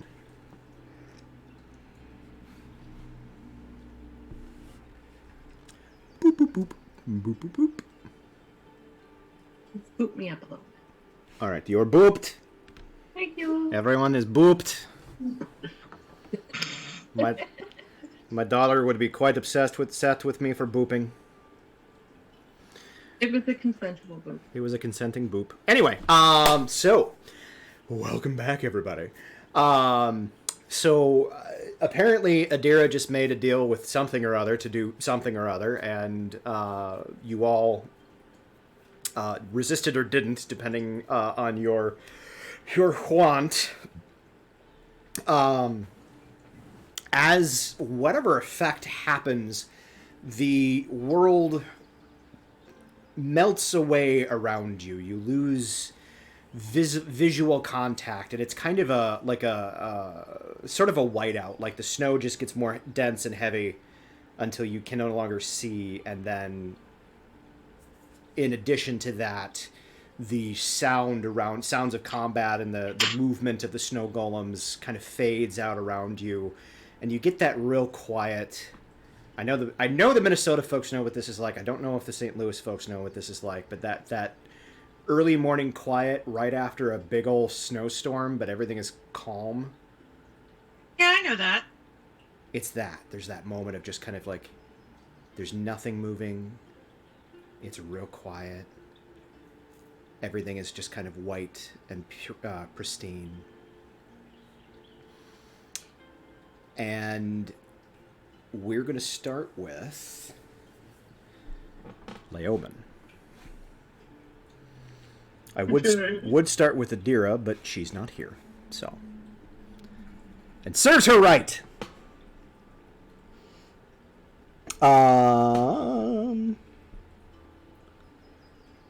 You are... Hang on. Okay. So you... Let me get comfortable here. Story time. That white starts to solidify into shapes.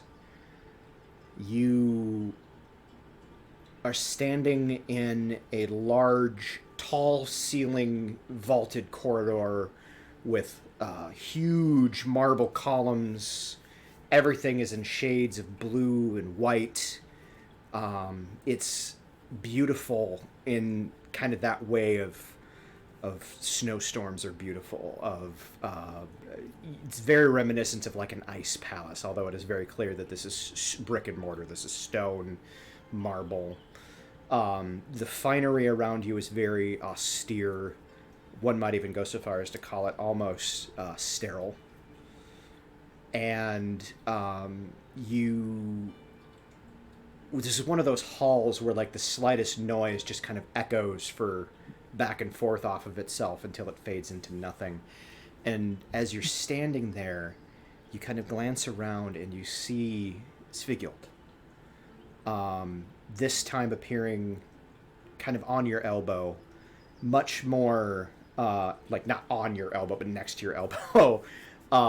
Appearing much more solid, like you can still kind of see through her, but as you kind of glance down, you realize that you can also kind of see through yourself. It's a little bit weird. You appear solid to yourself.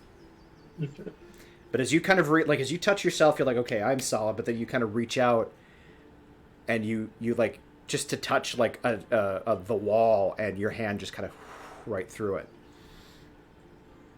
And you see Svighild, who now that you can see her, she's maybe 5'8", 5'9".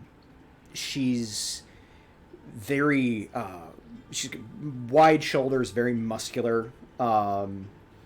Sure, her hair is longer and black and kept in very tight looping braids against her head. Her skin is very, very pale, almost like a white. Not like white witch white, like it's still within the realms of human skin white, but think Irishman in winter. And you see she's got these very kind of large, luminous eyes as she's looking up at you. She's wearing fairly loose-fitting robes. Her shoulders are somewhat exposed, and that's kind of where you get the musculature a little bit. She's attractive, in kind of a wild way. You go ahead and make a history check for me, please. I know that's not your strong suit, but roll it anyway. All right, I get to add a 1 to this. So 11. You were raised in the woods. So like history was never a strong focus, but there was a time or two where you were hanging out with Adira and she just kind of was rambling on about some historical events, and particularly when she was younger, she would kind of hyperfixate on specific and random details. So at one point you vaguely remember her mentioning that the wealthy elite in days of yore, and this is like pre-Godfall, very much preferred like elven features.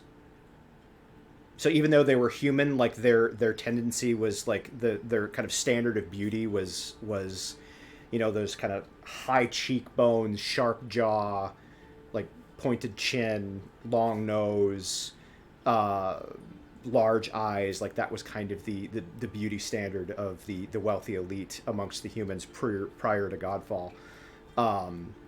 So looking at this woman, you'd honestly kind of, this is not the standard of beauty at the time that you think you're standing in currently. Like in your day and age, like she'd be reasonably attractive, but so she's kind of standing there just watching you take in everything around you. As your hand kind of passes through the table, you hear her kind of chuckle a little bit, and she says, "Whatever you do, don't think too hard about what you're standing on."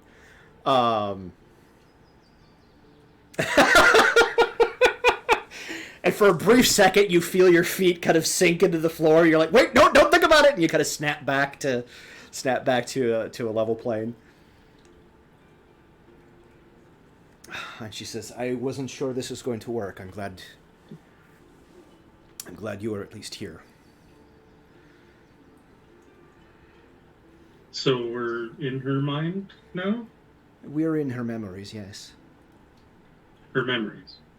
She nods. So we are going to see little bits and pieces of what made her the way she is. And she kind of turns and gestures as she does so. That echo of the preceding echo of footprints or footsteps in this massive vaulted ceiling where the echo just kind of bounces back and forth forever.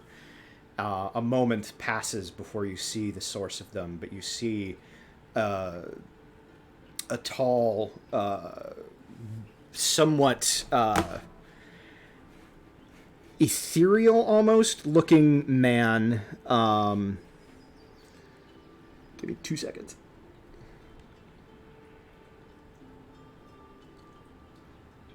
Okay. So you see a rather tall, ethereal looking man, very much within that kind of beauty aesthetic that we were just talking about. Tall, slim, but he's probably 6'1", 6'2", but if he weighs $150, it's a miracle. He's got kind of long elongated features, almost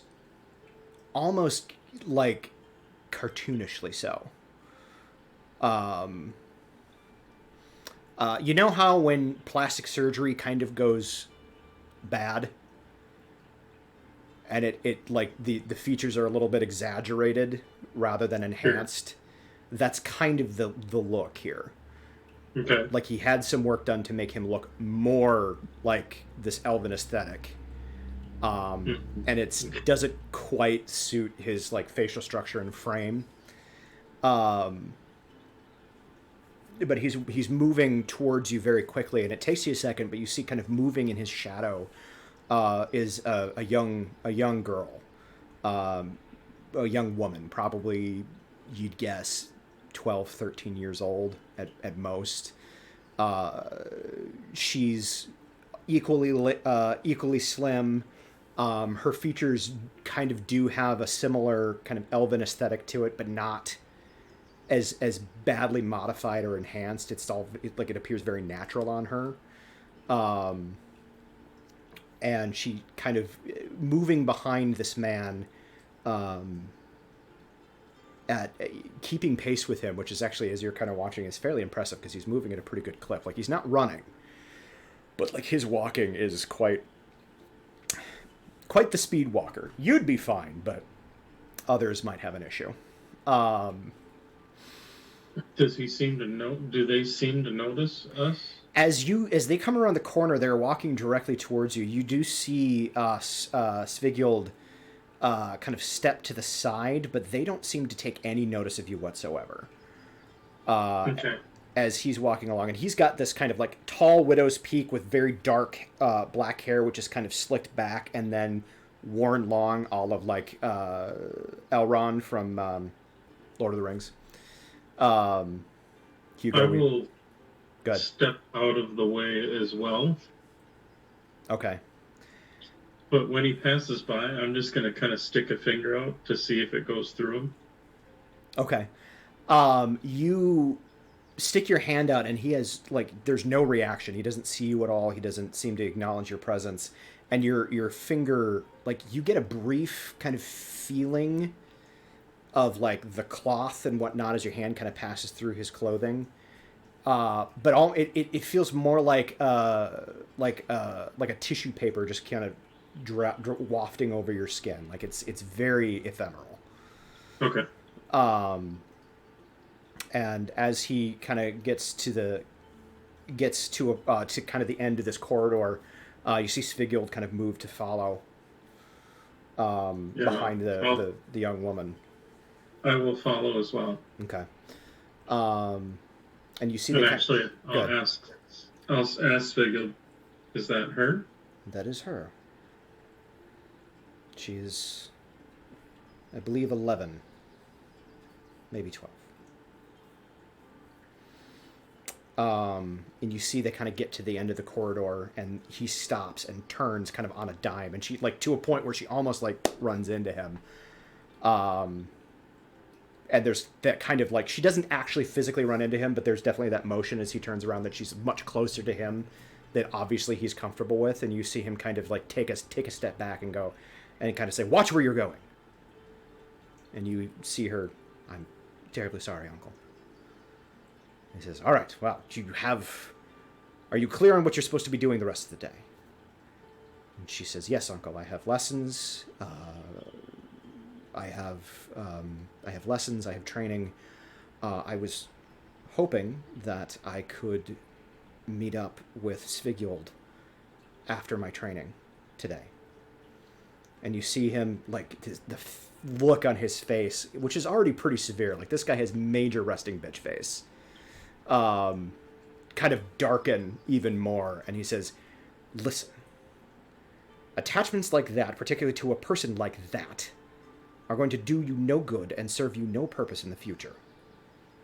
She's only trying to get close to you because you are wealthy and you are privileged." And you see her kind of hesitate. And he says, "Do you disagree with me?" She says, "Well, she's my friend. I think she just likes me because I'm me." And his immediate response is, "Don't be ridiculous. Nobody likes anybody just because they're them. Get that concept out of your head immediately. Now go do your lessons. And you see she kind of turn and start to move off, and when she realizes that he's watching her, she starts to kind of adopt that same, like, fast-paced clip. At which point he then kind of turns and gestures, and kind of from an alcove or a shadow, you see this servant step forward. Hooded, you can't really see their features. Honestly, you'd kind of taken it for maybe like a statue. But Sure. the servant steps forward and he says, "Find everything you can about the Svigild, who her parents are, etc., and get that information to me as quickly as you possibly can." And you see the servant kind of nod and turn and walk off, and the scene remains, but he steps off, and you and Svigild are alone again.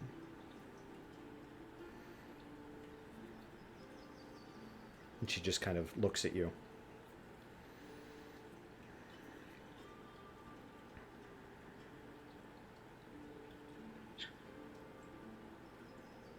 What happened to her parents? That's the question, isn't it? They died. Whether they were killed remains a mystery. It's my belief that her uncle had them murdered. But of course I have had no proof of this. I'm guessing he's some sort of regent then? Steward, Steward? until she's old enough to rule.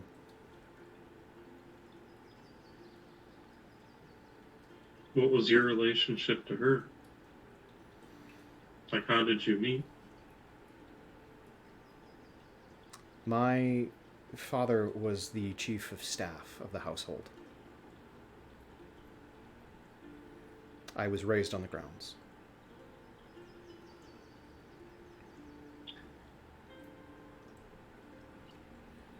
And you're both of similar age at this time, I'm assuming? I was a year or so older.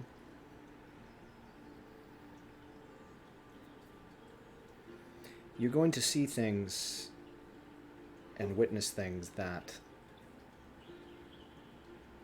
help shape who she is. Some of the things that you are going to witness, I myself am not proud of. But they make up who she became.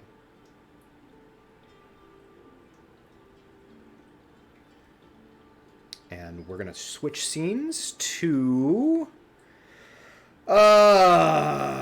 let's jump to Malin. I'm just kind of going on order of who's on my screen and what spot. All right. Malin. Give me half a second.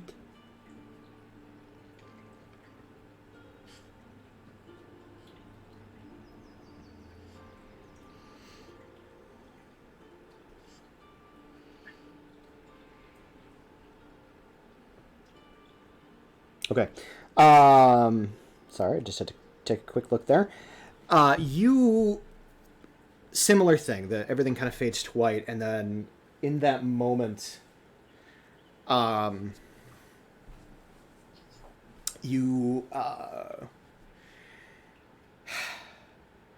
do feel that whatever it was that Adira was talking about, this is probably it. Okay. So I gotta get myself calmed down. That is entirely up to you. Well, if there's nothing to fight right now. Well, I mean, okay. I'll probably stay in rage. It's like a little. Okay. And you see the again, everything kind of solidify around you as you are standing in what appears to be a very large courtroom. Okay. Well appointed.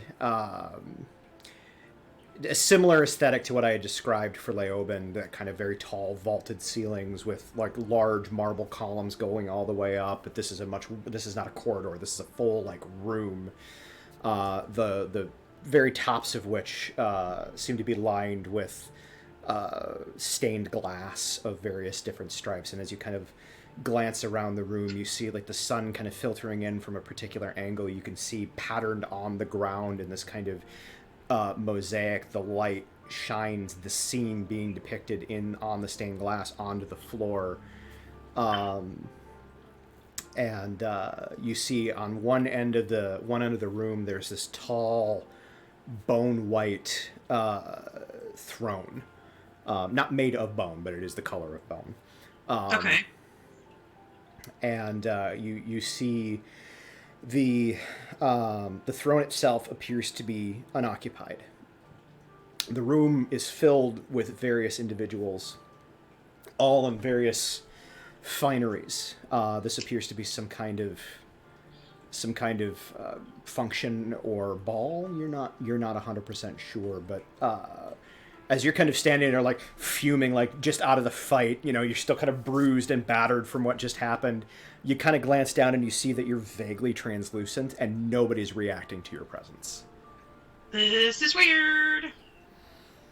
And you hear a voice kind of nearby, but not like right next to you. It's like, I assure you that for the moment nothing can hurt you here. Ah! Turn with the axe. So you turn and you've got the axe up, and you see the woman I had described for Leoben. And she said, I did not mean to startle you. I apologize. My name is Vigil. Who are you? And why am I here? And where is here? I will explain. And she explains that you are in Isravela's memories and that you were going to hopefully help her reconcile some of her demons, such that she can be reasoned with, as opposed to, murdered to death. Okay. And she says, but in order to reconcile her demons, it is important that you see how she became the way she was. Okay. Well, where are we? This is her grand courtroom. This is the month of her coronation. At the end of this month, she will become queen. Okay. I'm sorry. Actually, no. Retract that. At the end of this month, she will become empress. Okay. Well, there you have it.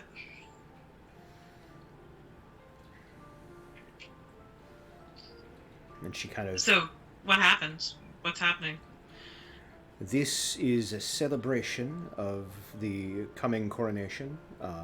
There are many dignitaries, and she kind of turns and gestures, and she points to some disparately attired individuals. She kind of gestures over, and you see this tall, like 8-9 feet tall, but like rail thin man that appears to be like his flesh appears to be almost made out of very long twigs. His hair is literally leaves. And his companion appears to be a Barbie doll-sized pixie. What in the hell? And she kind of gestures and says, you see the delegation from Avanon. You can see the contingent from Theravel. And she gestures across, and there's a pair of elves, very androgynous. You can't really tell one way or the other. And they're standing kind of chatting, and you see like appears to be a dwarven contingent. There appears to be gnomes. There appears to be halflings. There appears to, so various different races and whatnot are represented. Because you are you, the Goliaths do not seem to be. Yeah, I noticed my people aren't here. she kind of shrugs a little bit, and she's like, "This was a time and a place where your people were not as friendly to ours." Ah, racism. So great. Okay, anyway. She's like, "I am not here to make apologies for the past. Simply tell things as they were." Didn't ask. Okay, let's do this. Whatever this is. You and in that moment, you see against kind of there's the throne, and then off to the far right, this very tall set of doors, ending very, probably 9 feet up, kind of or double doors open, and you see Isravela, this tall human, tall for a human, very much that kind of angular elven features, still very natural though. Like, she doesn't appear to have had any of the augmentation that I was describing for Brian. Wearing blues and blacks, very much similar to the outfits she's wearing in the artwork that we have. And you see she steps into the room, and she's kind of, in her wake are just this entourage of courtiers and people in waiting and whatnot, and the group all kind of, like, everybody in the room kind of turns and very politely starts applauding. She seems to be pretty much not oblivious to it, but above it. And you very much see, like, you didn't see the woman who was spouting the madness from before, but you can see the ruthlessness with which she was pummeling you from within the cabin. Already has kind of solidified and set her features to this razor's edge.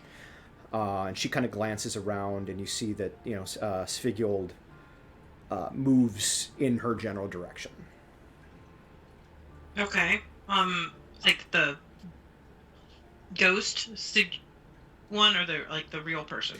You don't see the real person of Svigiold. You just see the ghost at the moment. Okay, well, I'll follow then. Okay.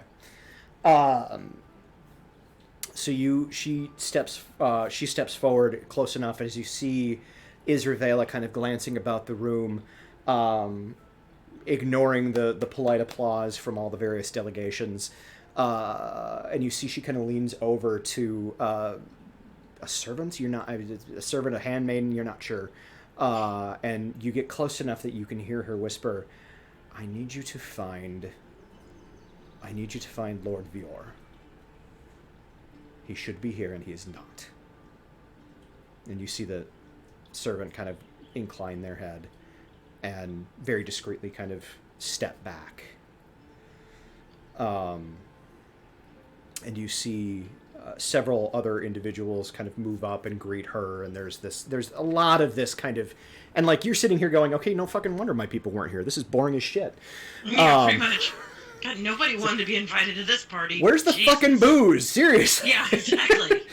And there's a lot of that very kind of courtly glad handing, and a lot of, like, as you're kind of watching it, and, like, you yawning. Yeah, you were close enough to that seat of power to, like, you saw your mother do a very kind of rough version of this, largely only because she kind of had to, when dealing with the non-Goliath races and the kind of more formalized, centers of government that whatever, or the dwarves for that matter.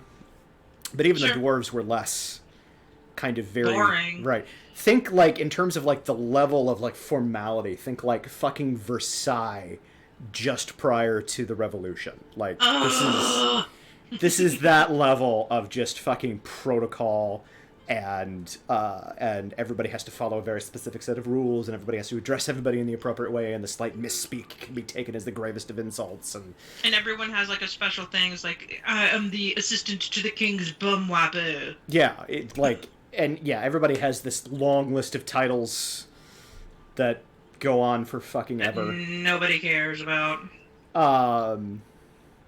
I would like you, and since you have Svigyuld there, she's going to go ahead and give you the help action on this. Go ahead and make an insight check.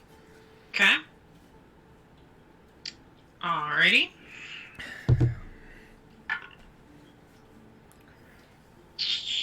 What do I get on that? Oh, I get a +1. Hooray. 17? 17. Did you roll with advantage, or was that... No, I did not. She gave you help, so you get to roll with advantage. Sorry, I didn't call that out specifically. Oh, rolled an 8, so... Okay, so 17 it is. You're kind of paying attention, and like a lot of it is going pretty over your head, because you obviously you see what's there, and you can kind of catch what's happening at face value, and you are able to kind of catch that there is definitely some like machinations kind of happening behind the words. Like, you think fucking thieves' cant is complicated, but you can kind of tell that there's some kind of like political machinations, and Isravela seems to be just on it. Like, she is right on top of it. She always has control of the situation. She's able to come right back, and so like there's a couple of verbal jousting matches between her, particularly between her and like the Elven contingent and the Fae contingent. But even with the Fae, who are like masters of that kind of doublespeak and duplicity, she's right on it. She manages to maintain control of the situation. After about half an hour or so of that, and you feel like there's something definitely, but there's this kind of tension, kind of subsumed throughout the room. There's something off, and that's kind of what your insight is picking up. And you feel it as time kind of progresses. Isravela is doing a very good job of masking it, but there's more and more she's getting with each kind of passing conversation. And since you're privy to all the conversations, you can see the progression, whereas each individual person wouldn't necessarily see the progression of this. They just get what they get. You can see she's getting more and more tense as this is going on. And finally, you see that servant sweep back into the room, still moving very discreetly, but very, very quickly. And comes up to Isravela and whispers in her ear. And you see at this point, Svigyuld kind of doesn't like grab you and pull you over, but like takes you by the arm and kind of pulls you close enough that you can hear the conversation, or hear the what she says. And the handmaiden says, Lord Vior is not anywhere on the grounds. We cannot find him anywhere. And you see Isravela, for the first time in the entire evening, like there's a slight crack in her just perfect veneer of diplomacy. This momentary brief, and like she's, as I said, she's ruthless as fuck, but there's this brief flash of, oh shit. Like genuine concern. Which is very rapidly replaced by anger, which then draws that mask back down very hard. And you see her turn, and she whispers back, take the guard, search the grounds, find him. I ask, who is she looking for? Lord Vior is Isravela's consort. Right, sorry. They have sex. I know what a consort is. Not an idiot.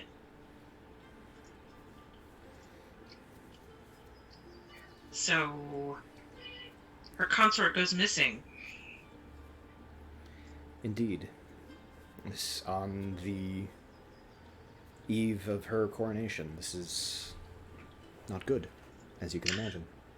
No. Did they ever find him? Oh, yes they did. And you see she kind of waves a hand, and time kind of jumps. And we're going to move to the next one so that I don't completely lose everybody. So, we'll jump back to you in a moment. Katie, are you with me?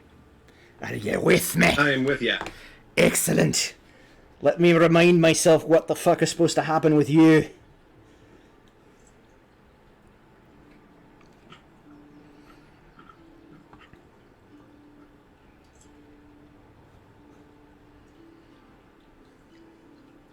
Okay.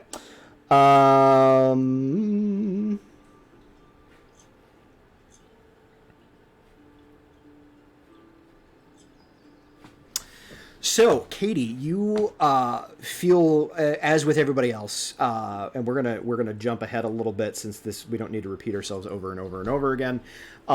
You appear in the very much the same courtroom as I described for Malin. This one is empty. Of people. The throne is still there, but it is much less grand at this point. The stained glass along the top is not there, and you realize, well, you don't know this, but it is an earlier version of the same building. And you meet Svigjold. She introduces herself and kind of explains what's happening. Do you have any kind of response to her before we jump into it?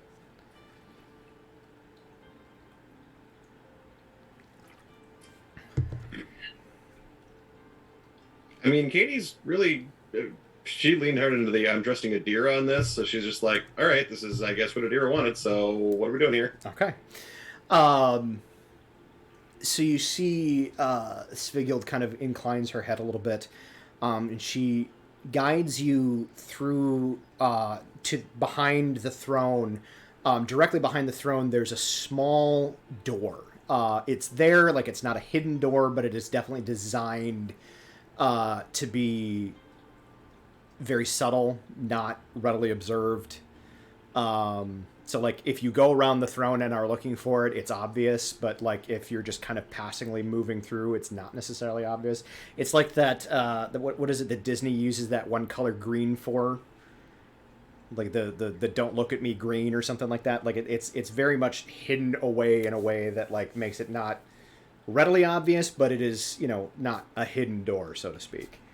Sure. And you see the door is open ajar. She kind of steps in and literally like walks through the door. And I mean that in the literal sense. Do you go with? Yeah, I'll follow her. Okay.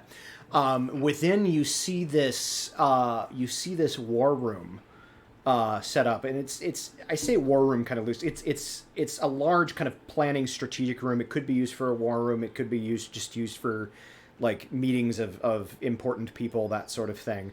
And you see Isravela, young, an adult, but still young.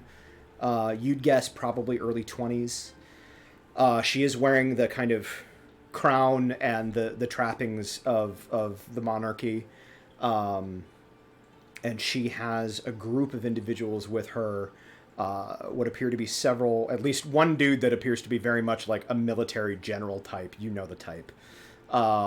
You see all of them are human, a couple of pompous looking lords, and you see what appears to be a courier. She is standing kind of in front of this courier who's handing her a note.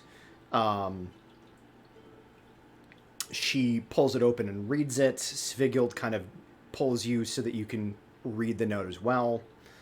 The note basically is jotted in a very, very hasty hand. And it states that the coffers are empty and have been emptied. The guard is called out, and they are seeking the thieves.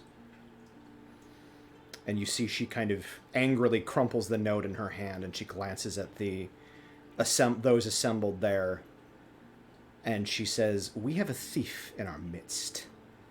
And you see the general just kind of grunts. The lords all, affect a kind of, "Oh, that's shocking." And you see she kind of glances amongst them. I would like you to make an insights check, please. Okie dokie. We'll give you advantage as well because Svigjold was there. Gotcha. Advantage. That is a 21.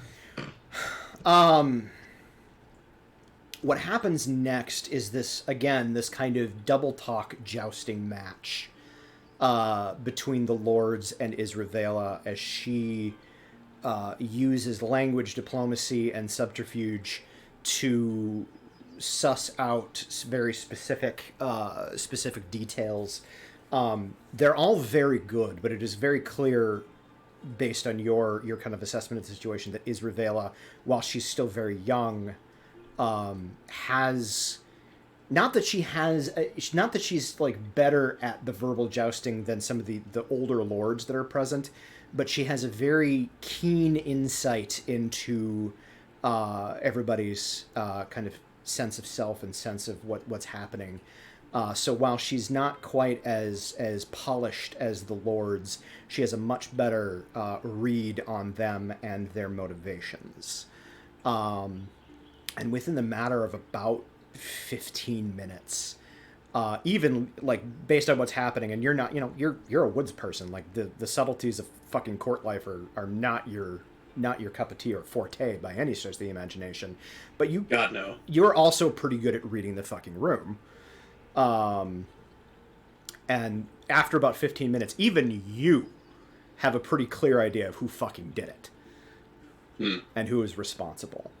As she has kind of cornered this particular lord in this verbal match, at which point he kind of stands, and you see the general like move towards him, and he kind of just holds up a hand, and he looks at her and he says, your power is only as good as the monies you have to support it. As you have none, I do not recognize your authority. And he kind of glances at the rest of the lords, and you feel a subtle shift in the room, as you feel like the other lords were kind of more like very neutral to what was going on. Like they knew they weren't at fault, so they weren't too worried about like what was going on. But you feel their, honestly, if you were to put a finger on it, and 21's a pretty good roll, you feel their allegiances kind of moving more in favor of this lord than the queen. The only one that you can't get a read on is the general. At which point, steel is drawn. We're going to jump from you, and we're going to go to Kira. As I very quickly wash down all of the talking I've been doing.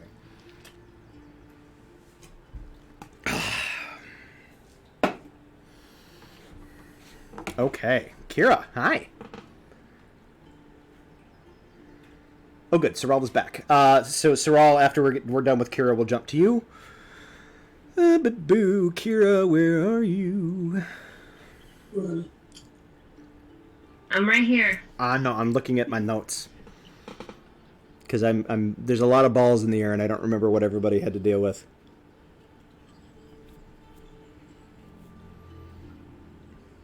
Okay. So similar to what happened with Schmoopsy, Yep. You appear inside not the giant like court room. You appear inside of a large. Honestly, you've been in. You're given who you are and where you grew up. You recognize not the building itself, like you've never been here before, but this is a school. This is a boarding school, no less, and it's not one for paladins. This is very much one for scholars. But like you know what you're looking at. Svigyold introduces herself and lets you know what you're doing. Do you have anything to say to her before anything else? Insight check. What's that? Insight check. All right, roll it.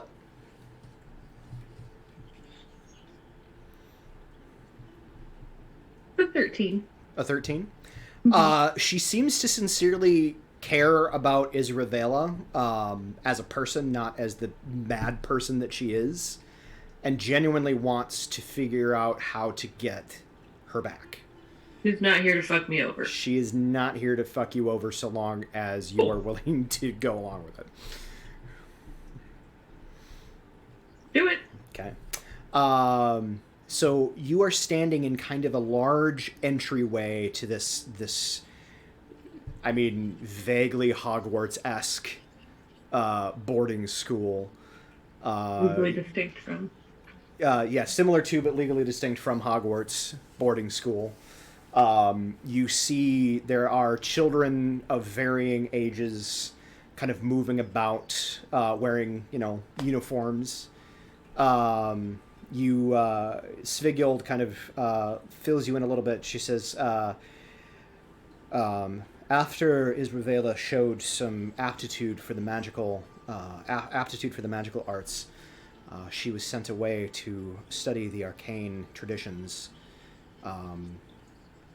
and because she insisted, she brought me along with, and I was lucky enough to study with her, although I myself do not have, by any stretch of the imagination, have the same aptitude for the skill. I was able to learn magic in a very practical sense rather than in a theoretical sense rather than a practical.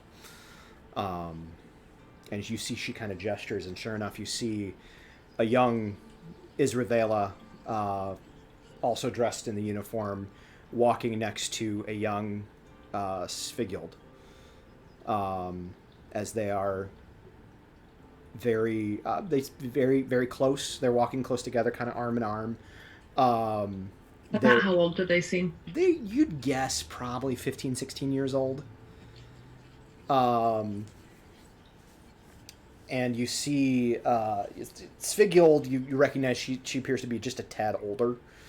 Although you'd guess they're probably in the same grade, as Svighild did mention that she's not actually a wizard.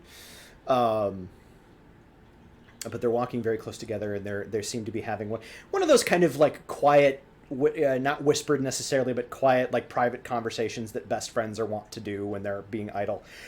And this is like, Isravela seems to be perfectly comfortable. She seems to be, if not like outwardly happy, then at least content here.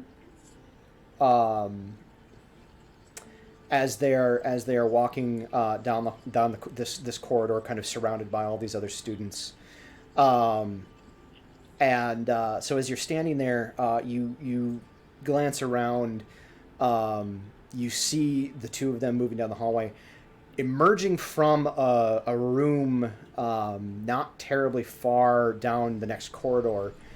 You see a tall Gandalf-looking gentleman, kind of stepping into view, wearing similar robes to the uniforms that these other children are wearing, and you see him kind of glance, and his gaze falls upon Isravela and Svighild, and you hear this kind of deep, again Ian McKellen-esque voice kind of rumble out, and he says, "Isravela and Svighild, I would like to see you in my office, please."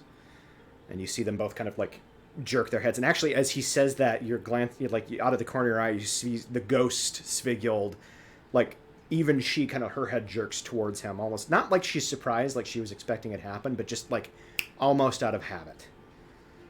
Like the respect and the maybe fear, you're not really sure, that she has for this individual is evident even in this moment. And you see them both kind of like straighten up a little bit and kind of like, "Yes, headmaster," and they kind of head down the corridor. Ghost Svighild follows behind. Do you proceed with? Yeah, I go with her. Okay. You step into the office of the headmaster, and this is not Dumbledore's office in Hogwarts. This is much more of like, I'm more envisioning like the Defense Against the Dark Arts room more than anything else in the Harry Potter books. Very practical, but there's still like places like cages hanging, and there's like a giant dragon skeleton suspended from the ceiling, and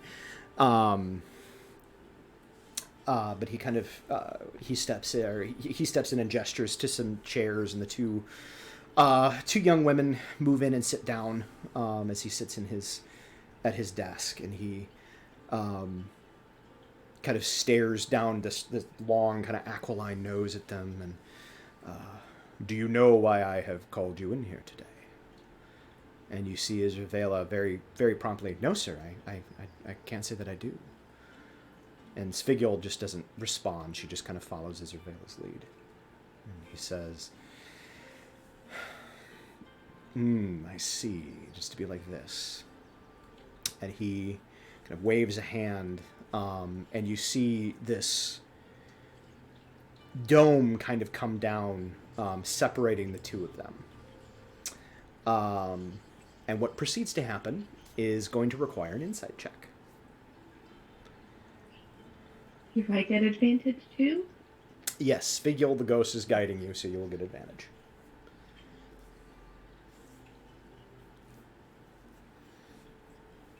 I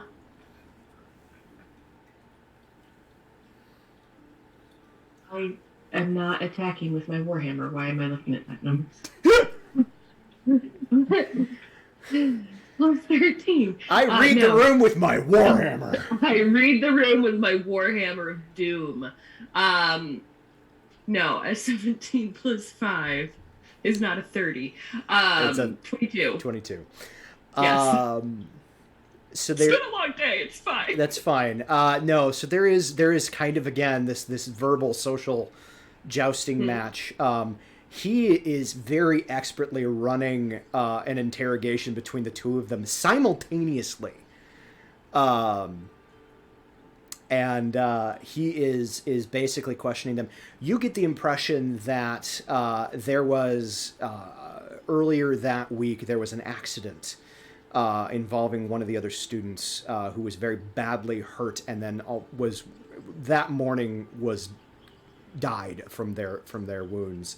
And Svigyol and Isravela were both present for this, and both claimed to know nothing about it. Isravela pushed and maintained their position of they had nothing to do with it. However, after some fairly extended back and forth with the headmaster, Svigyol eventually admitted that Isravela had been directly responsible. It wasn't malicious necessarily, it was an accident, but had been responsible for the injuries that this particular student had suffered. And she basically tells the headmaster everything from her perspective. And as you're kind of standing there bearing witness to this, you see the ghost Svigyol. If she could be more pale, is more pale. At which point, once this kind of confession is ousted, you see that dome that separates the two of them kind of disappear. And you see him wave a hand, and Svigyol, the living Svigyol, bamfs out of the room, and you see just him and Isravela. And you see him kind of walk around the desk, and he does that power play that teachers often do, where they kind of lean against the desks, so they're kind of just looming over the student that's sitting there. I hate that move, by the way.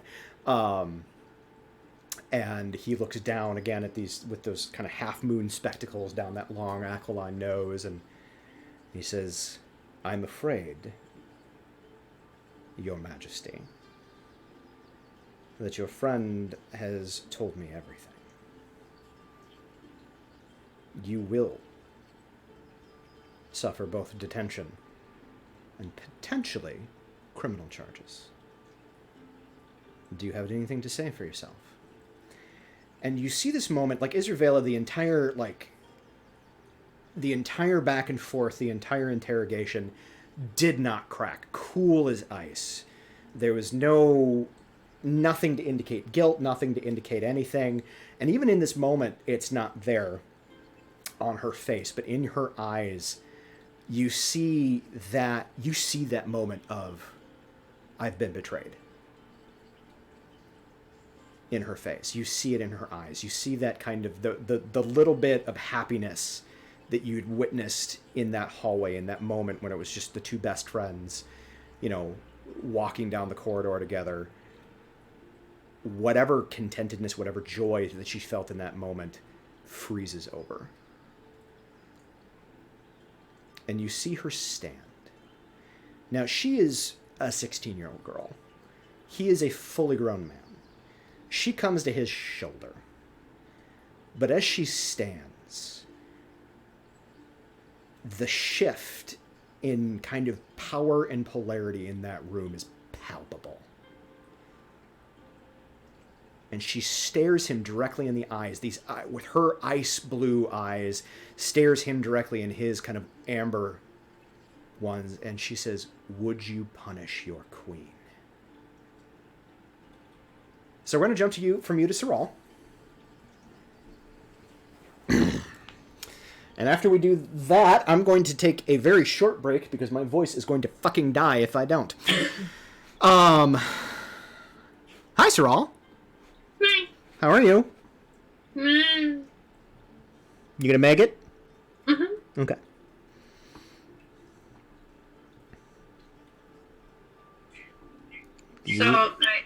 So whatever spell thingy that we did not resist has whacked us into various parts of Israela's life. You are witnessing memories of Israela that kind of make up who she is and why she is the way she is.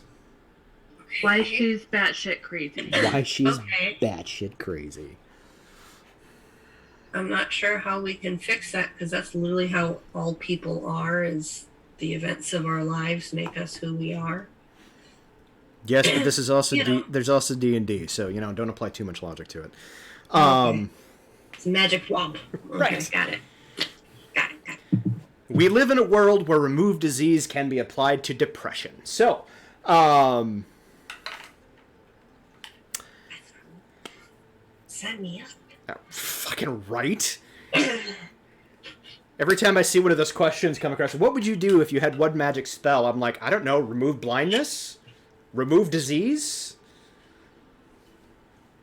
A healing spell might do something to fix my fucking back? Like, just something simple like that. Anyway, Little healing.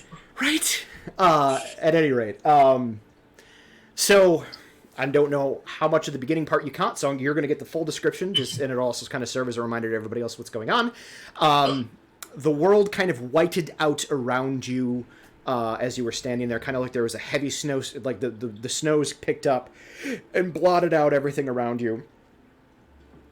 And you stood in this kind of muted white space for a brief amount of time, contemplating what it is that fucking just happened. You're not 100% sure. As you are standing there, the world kind of solidifies again, but the trick is that you are standing in exactly the same place that you were when you left. However, there's no snow golems. Well, The cabin is not surrounded by ice and fire. mhm. And none of your companions are present. Okay. You see, standing a little bit distant, a woman. Probably about 5'8", human, dark hair and kind of tight braids, very pale, wearing loose-fitting robes that kind of come down around the shoulders. You can see that she has fairly dense musculature around the shoulders. Slightly like a heavier nose and jaw. And she kind of is looking somewhat benignly at you. You realize as you're looking at her that you can slightly see through her. Okay. But then as you kind of glance down, you realize that you can slightly see through you. Am I still on fire? You are not. Okay, my investiture is gone. Yes, it is. No amount of concentration check was gonna put that one into place. Nope.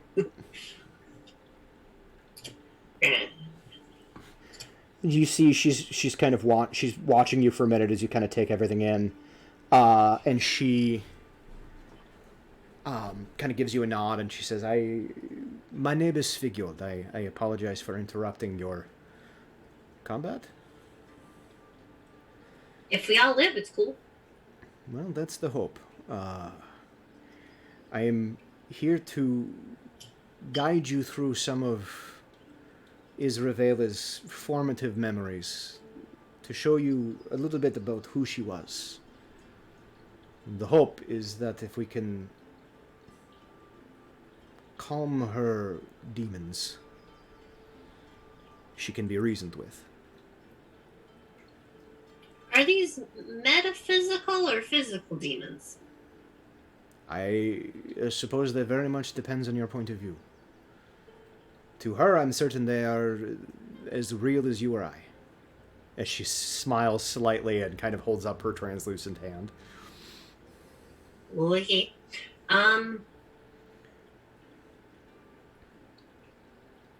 Are we, like, changing her past? Or are we just observing her past? For the moment, you are observing her past.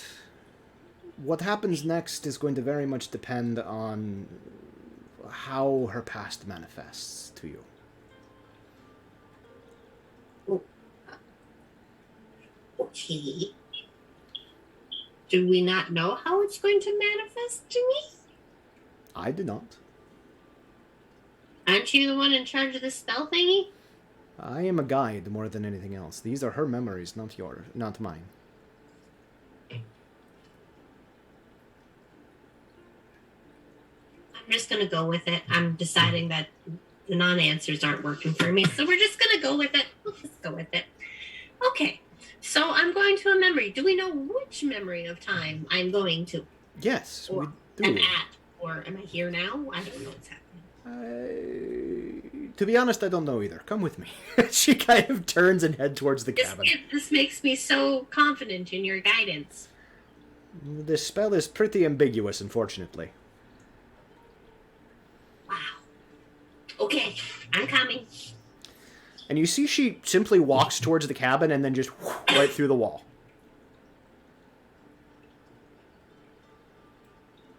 Your finger passes through the wall. Okay, that's new. Cool. Goes through the wall. All right. You see in the interior of the cabin is set up such that it is very warm, it is very cozy. There's a fire in the fireplace, there's a fur rug of some variety stretched out on the floor. You see that there are dozens of candles lit. Like, despite the fact that there's clearly, like, mage light and that sort of thing in the room, those are, like, off currently. And, like, this is deliberately set up to be this kind of cozy, romantic setting. And you see Isravela. Probably 18, 19 years old. Like, late teens, maybe early 20s. Dressed very finely. Very finely, but very simply, given her potential station. Like, she does have, like, a circlet around her head, kind of connoting that she is a monarch of some variety. But other than that, it's fairly simple dress. She is physically, like, using a tinder twig to light candles. Like, you know this is a woman that has the powers of the arcane at her control. Such things could be done with a wave of her hand. But she's very much taking the time to light every single candle.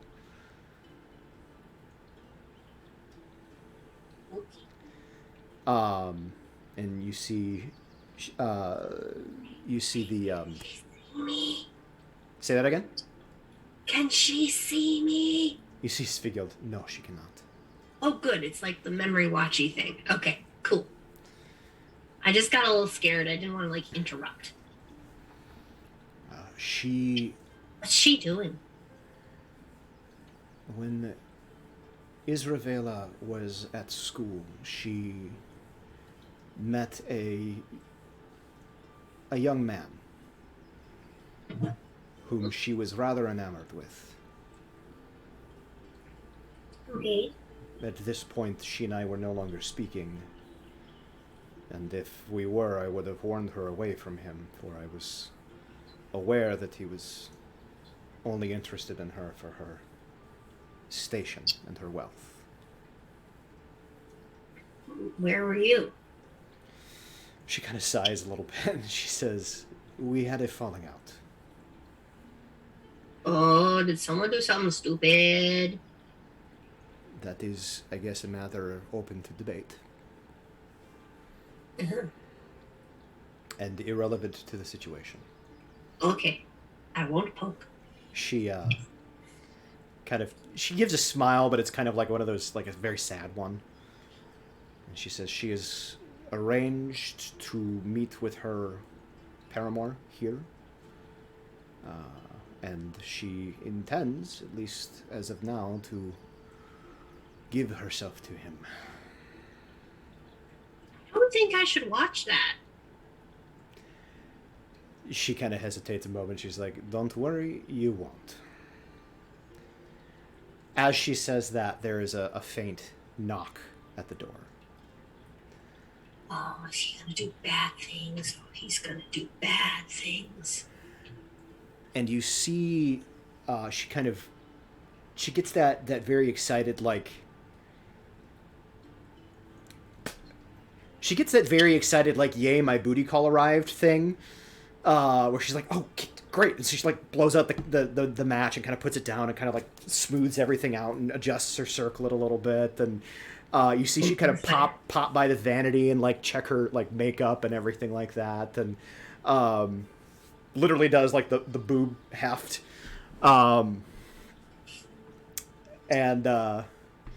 She goes to the door and opens it, and in that very moment, as she opens the door, like, there's a brief moment where you can't quite, as the door opens, you can't see through to who is there, but in her face, you see that moment of, this is not who I thought it was going to be. And as the door opens, you see this short, broad dwarf standing there, and he kind of glances, he's looking up at her, squinting at her a little bit, kind of taking everything in, and he says, I have a message for you. And she says, kind of, seems to collect herself very quickly. She says, "Oh." And he hands her a scroll, which she reads. She opens and reads. You see Svighild kind of move adjacent and kind of next to her. Yeah, you kind of like... I float. Yeah, I hover. you hover. You kind of fly up and kind of peer over. And I doubt she's going to read this letter aloud. So... No, it's a voice. You get Isravela's voiceover. It's the whole... No, just kidding. Wow, this is a great memory of a movie thing. This is a great memory effect, man, I tell you. Yeah, no, I hover over her shoulder so I can read the note as well. So you peer over her shoulder as you're reading the note, and you see the note in kind of the scrawling script. I would like you, Saral, to make an insight check, and I would like you to do so with advantage because Svighild is assisting you. Cool. Insight. It's above intimidation. Okay, that one. Oh, and that one, 19. You read through the note, and, like, as you're reading through it, you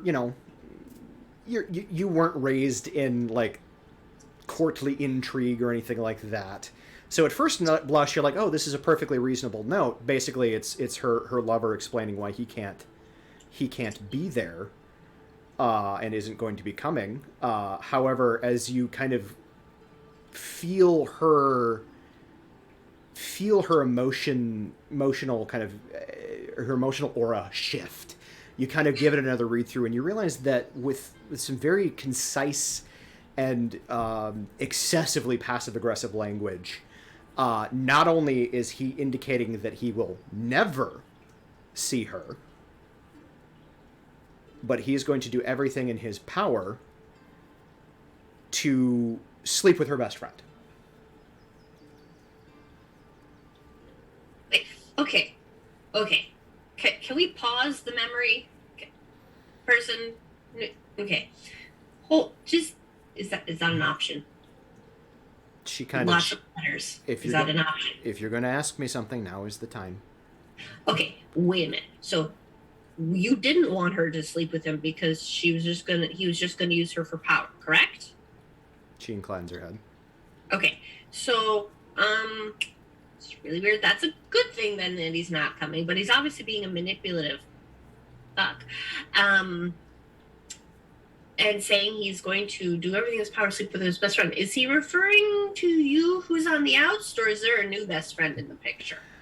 I'm not entirely sure who he is referencing here. It probably isn't me, because I don't have any... At the time, in particular, I did not have any political power. Okay. So we don't know who... I have a suspicion who it was, but I don't think it would net him what he thinks it will net him. I think those words were simply placed to injure. To hurt. Correct. Okay. So it's good, ultimately, that she's not going to end up pursuing a relationship with this fuck for so many reasons. Obviously, he's awful. And that apparently he ultimately wanted power. Apparently I need this thing to just play out some more, because I'm not sure where this is going other than a hurt young woman thing. As she is continuing to read and you're having this side discussion with the ghost of Svigjold, you notice as you kind of focus back on what's happening, the lights, the candles, the fire in the fireplace are starting to sputter. It's very much nighttime outside and there's a light snow kind of falling. But the lights within the interior are starting to sputter, even though you're only kind of peripherally aware of like the temperature of the room and everything like that, because you're only quasi there. You definitely feel a distinctive like drop in the temperature. And there's a brief moment where the dwarf courier, you assume, appears to be very alarmed by what is happening. And all of a sudden, all the fires kind of wink out at once. You see the piece of paper in her hand kind of crusted over with rime shatter into 1,000 pieces. As he's starting to back up, you see he puts his foot down and ice starts to kind of creep up one leg, and he kind of stumbles, goes down to one knee. Ice immediately starts climbing up her leg, and you see her just scream as ice immediately covers him over and shatters into 1,000 pieces. Did she just kill a messenger? Oh, yes.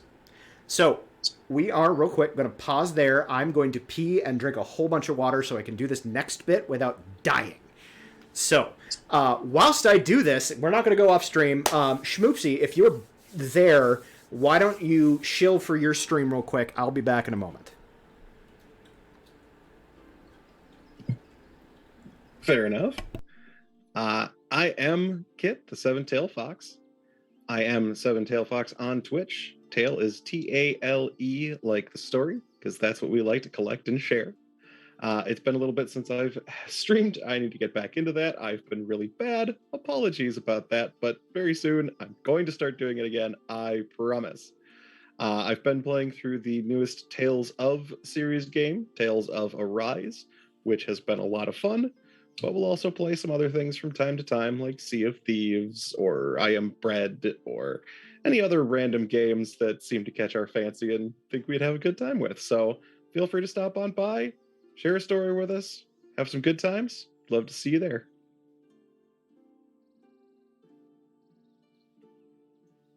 I'm distinctly sad that your streaming name isn't, Schmoopsy.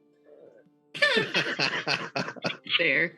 Did you say, Schmoopsy, that one of the games is called I Am Bread? Oh. Before I officially started streaming, I kind of just streamed to a couple of friends a game called I Am Bread when we were having some technical difficulties and weren't able to play in the same game together. Basically, you are a sentient piece of bread whose ultimate objective is to become toast. And you must navigate through an environment, sticking to things, climbing over things, using objects in the environment to get to the toasting source. Evenly toasting yourself as much as possible. Bonus points if you can butter or jelly yourself first. Wow. And it's it's a great story. You go through a couple of levels. Each level is a different slice of bread from a loaf. And it's the story of how you are kind of slowly driving the man whose house you're in insane as these pieces of bread keep toasting themselves and he has no idea why or what's going on. He keeps breaking into his house. He probably thinks he's having a stroke. Breaking into his house just to make toast. I love this. This is great. I had the pleasure Delightful. of being one of the people who got to listen to and watch I Am Bread and him going through it. It was effing hilarious.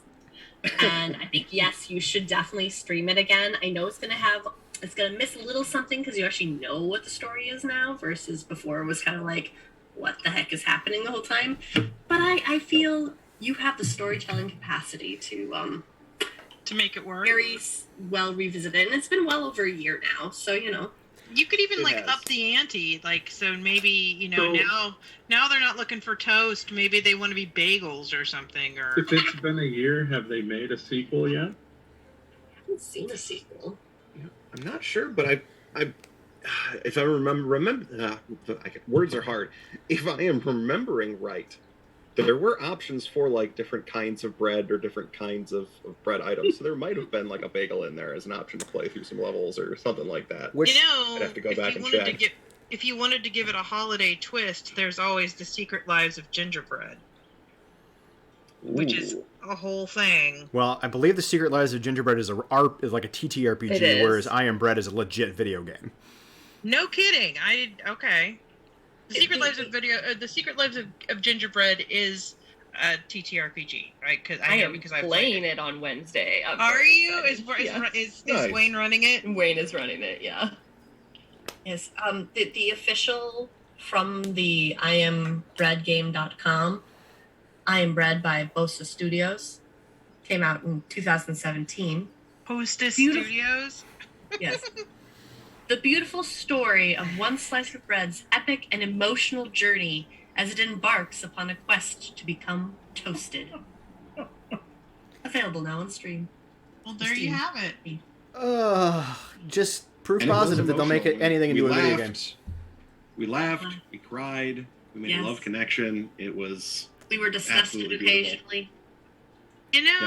That's all you can ask for. How does bread have sex? You know what? I don't want to know that. No, don't ask. You don't want to know. No. I will tell you what. If you ever look up a game called Thomas Was Alone, it is such a simple game. It's just a platformer where you're playing as squares and rectangles. But I never knew that I could feel such strong feelings about a geometric shape. I was so fully invested by the end of it. There are no words to describe how beautiful that game was. Look, I don't think you understand how much You know what? It could have been funny. It's gone now. We're gonna keep going because I have a hard stop at 5:15. So, fair. And my very eloquent and descriptive storytelling took entirely longer than I intended it to. All right, so Israel is having a temper tantrum. So there's this massive. And she killed a dude. This massive temper tantrum.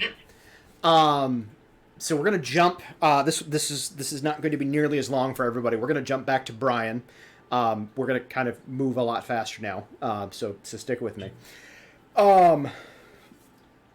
Brian, the scene changes, and you get a bit of a montage of Israela's kind of preteen years into teenagehood as she kind of discovers her abilities as an arcanist and her uncle's kind of tutelage of her,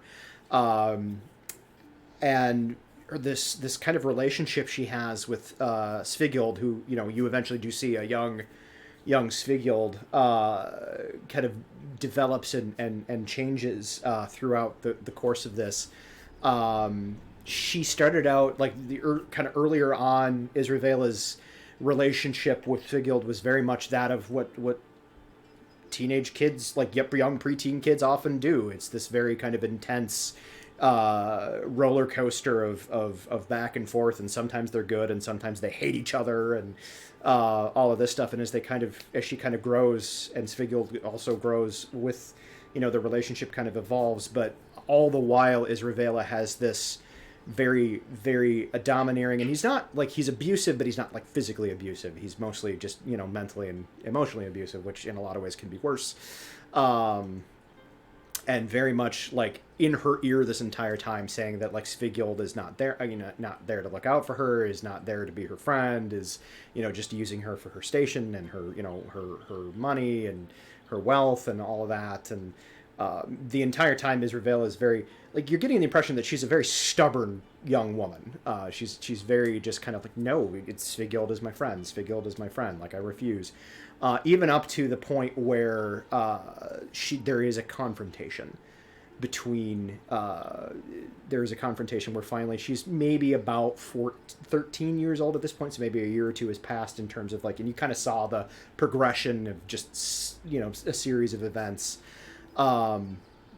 Where finally he's telling her that she absolutely cannot see Sighild anymore. And you get the vague impression that he's trying to put his foot down on this particular matter, and she's refusing, and finally she kind of turns on him and she just starts screaming at him, and in that moment her body changes and morphs into this creature. Pause on you.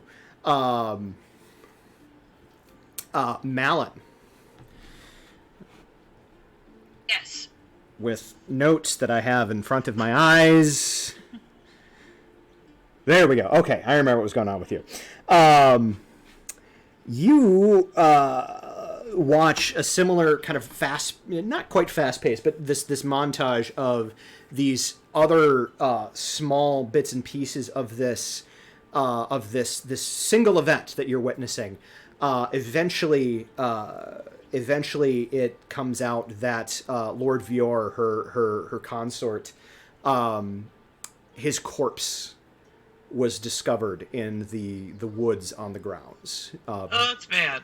Badly savaged and mutilated. His head missing. Very much the kind of like, and it was one of those things where it's like, it comes out during the course of this, like his body was mutilated in such a way that unless you have the most powerful of healing magic, you could not bring him back. And so he's just screwed. So unless she manages to find somebody that can cast a true res, which, as we've noted in this world, is not super common, he's gone. It's also not her kind of magic. And in the midst of this function, she learns this information, and during the course of this, like, she's been doing this social like chess match and trying to sort out like who may know something, who may not know something about what was going on, all of that. And you're kind of following with her, and Sighild is kind of, sorry, I'm hand holding you guys through this, and I apologize, I just ran out of time to do what I really wanted to do. But Sighild kind of there to kind of push you along and kind of help guide you to what happened. Eventually, it comes out that she discovers that the elven contingent had him murdered. Oh, there's gonna be some dead elves.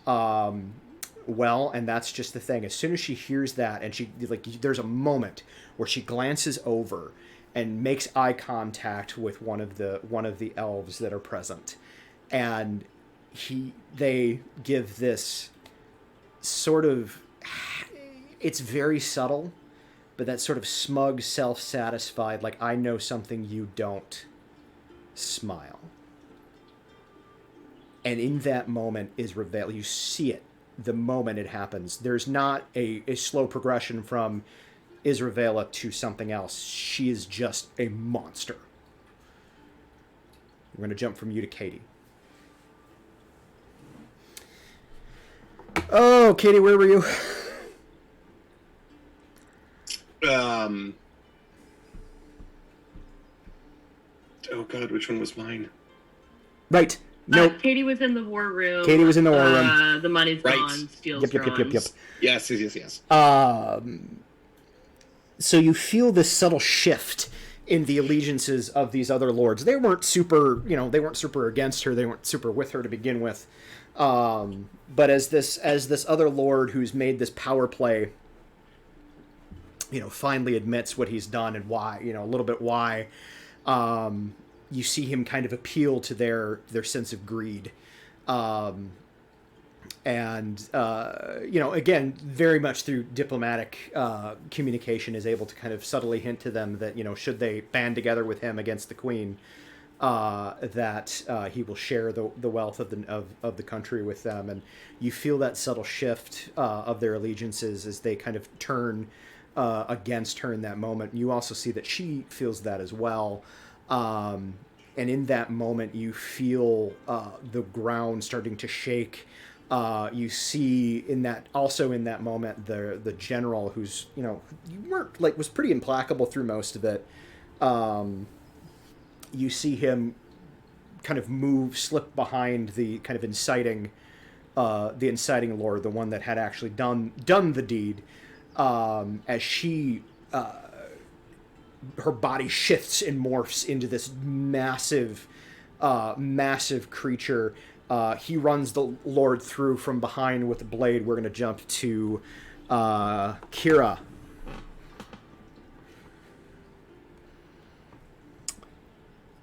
Hi. I was in the headmaster's office. You were in the headmaster's office.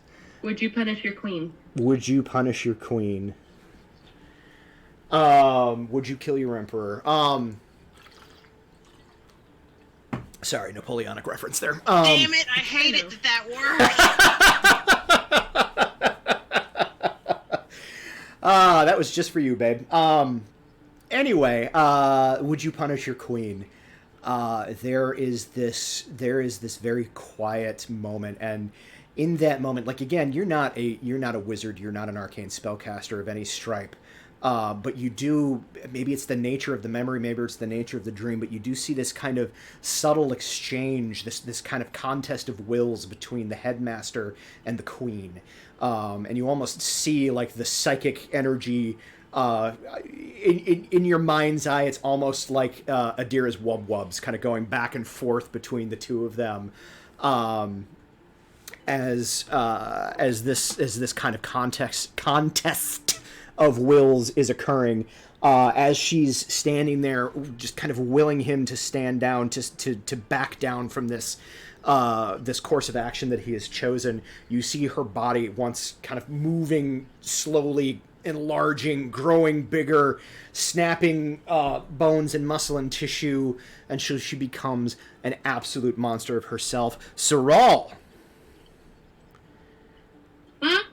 you saw the end of the dwarf. She killed the messenger. And so far, what I'm considering quite a temper tantrum. Oh, it is quite the epic temper tantrum. I'm sitting here, you got stood up. We don't kill people because we got stood up. We don't, this is too much. This is too much. She obviously has some trauma before this point, got her to this point. This is too much. So, what follows, as I only have about 13 minutes to wrap this up. Go for it. Each of you, for Saul in particular, she, after destroying the courier that brought her the news of her erstwhile paramour's betrayal, she disappears, and you follow, because of the nature of the memory, you follow her as she goes to his home and utterly lays it to waste, changing into the monster that is representative of her rage in this moment. Each of you, all of you, in this moment are given a choice by Svigild. You may fight, or you may leave. So we're going to start with Brian. The creature before you appears to be humanoid, but you've seen creatures like this before, as it has sharp, elongated canines. Generally looks human otherwise, but you recognize a vampire when you see one. Do you fight or do you leave?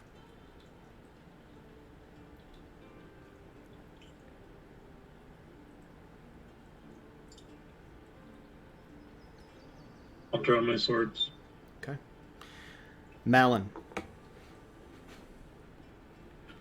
Standing before you in this space is this massive, and when I say massive, we're talking about 60 feet long serpentine creature. Finned frills on either side of its head, giant dripping maw. You have no fucking clue what this thing is, but it's big, it's nasty, and it is consuming everything in the room. You have an option. Do you fight, or do you leave? I mean, yeah, I fight. Fine. If I'm asked. I mean, really? You had a point, I get it. I mean, I would have wasted the elves too, but did you have to do it like this? Katie. She has shifted her form. This small, well, relatively small humanoid form has become a massive red dragon. Similar to the one that you fought in the Thrufells. Similar in size, it's not the same dragon. Sure. And it's just laying to waste everyone but her general. Do you fight or do you leave?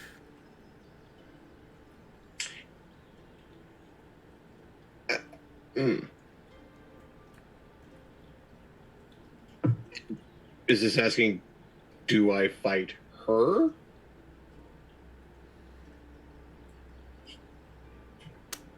That is a fair question. And that was not, it is not clarified. It's just, do you fight or do you leave? How you choose to fight is entirely up to you. I mean, basically all these people that she's fighting are like, yeah, we're going to rob you and steal all of your power because we can. So I think I'm going to help her kick some ass. Okay. So you fight. Kira. Oh, Kira. What you got for me? This form that she now stands before the headmaster. She is this massive fiend. Oh, I'm gonna fuck it up. So you fight. Yes, I will fight. And then, last but not least, Saul. There you are. Here I am. The form that she takes to destroy the castle of her erstwhile lover. She's not even ever had sex with me. I said erstwhile. You have been around a long time. You know a beholder when you see one. Mm-hmm. Do you fight or do you flee? She became a bloody beholder? Yeah. Okay. This is like a disrespect. I'm not saying that he's not a douche, but all these random innocent people did not need to die for your effing tantrum. I guess fight, but not necessarily in support of her. I didn't figure you would. The only person that I am thinking is going to be in support of her is Katie. And with decent reason from my perspective. Like this is not making me think that, you know. I mean, if she's having this freak out at this age. If I can take out the elves that killed her boyfriend, I'm not going to be sorry about it. It's collateral damage at that point. I mean, I'm just going to keep her from killing everybody. That's fair. Yeah. But if the elves have to go, whoops, don't kill people. Each of you in your turns, and if I'd had the time, we would have actually had this fight. But I don't have the time. I am confident in your ability to succeed.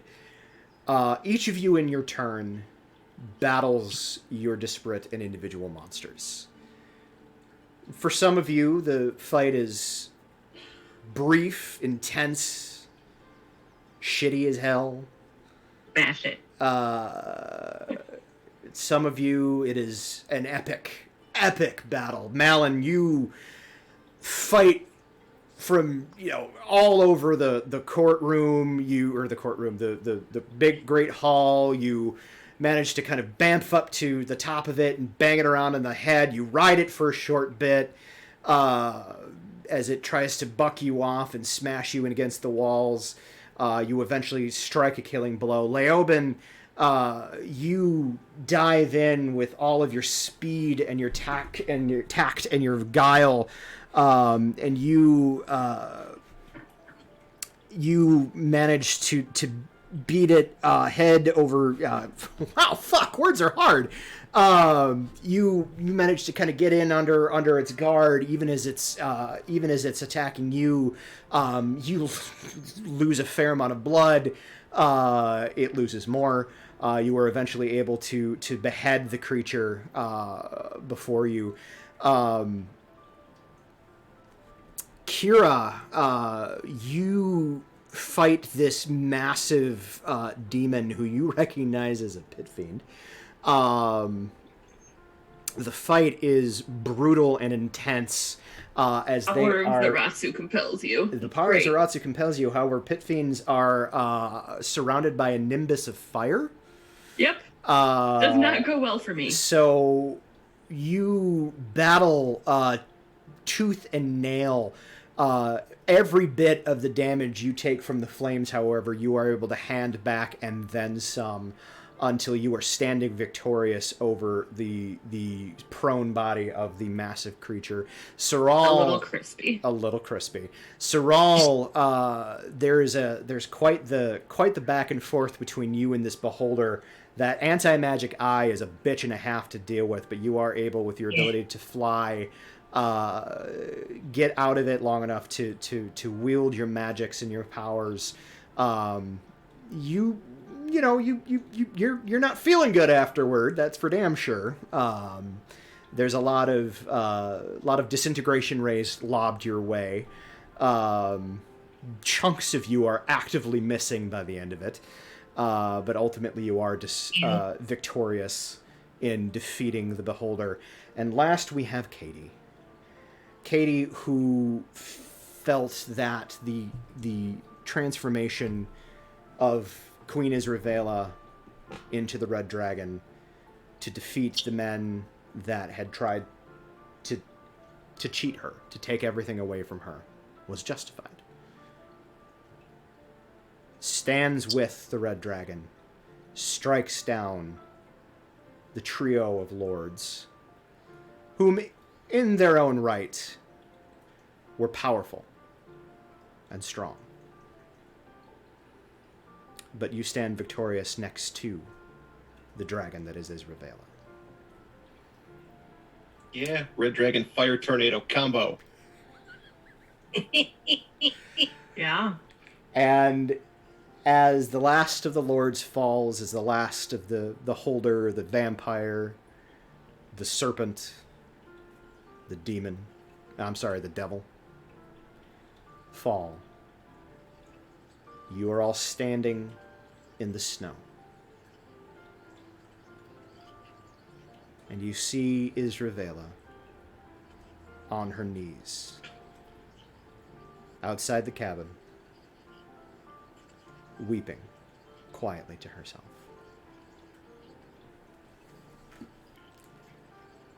And that, I think, is a good place to end it. until next week, or next time we play. Charles like, is this a good thing or a bad thing? Where is half my hand? Yeah, I need 15 more minutes. You said you had a hard stop at 5:15, and we technically have 17 more minutes. Just saying. I think narratively it'll be more entertaining to have more time to play this out. So we're going to stop there. Okay. Smoopsy. I would like to thank everybody who tuned in for joining us for a very story-heavy episode. I hope my players at least enjoyed everything that happened there. God knows my voice is shot. I'm glad I'm not running tomorrow. That's a Brian problem. That is definitely a Brian problem. I mean, it's mostly trying to kill you with a large dragon, so... That's true. It's fine. It's fine. We'll have problems of our own. Yeah, like, sounds like there'll be some character problems, too. Yeah. All right. Well, I want to thank everybody who tuned in for watching. I do appreciate it. If you can, join us tomorrow at 1 p.m. Central Standard Time for the Bear's Eye Argia Chronicles. Hopefully we will not all die. Hopefully we will not all die. Run by Brian. I do have my other character ready to go. You have a backup character I all set to go? super don't. No, I'm just kidding. Oh, okay. I was gonna say I don't. Oh God, do I need to get a backup character ready? You know me. I have a million characters that I could play immediately. So, You made a comment about killing you all off. It's true. Anyway, so thank you all for joining us. Theoretically, we should be back in a couple of weeks, but that's getting real close to Christmas, so pay attention to social media. If that does change, we will update very, very promptly. We love you all. Thank you for joining us, and we will see you in a couple of weeks. Goodbye, everybody. Have a good holiday season.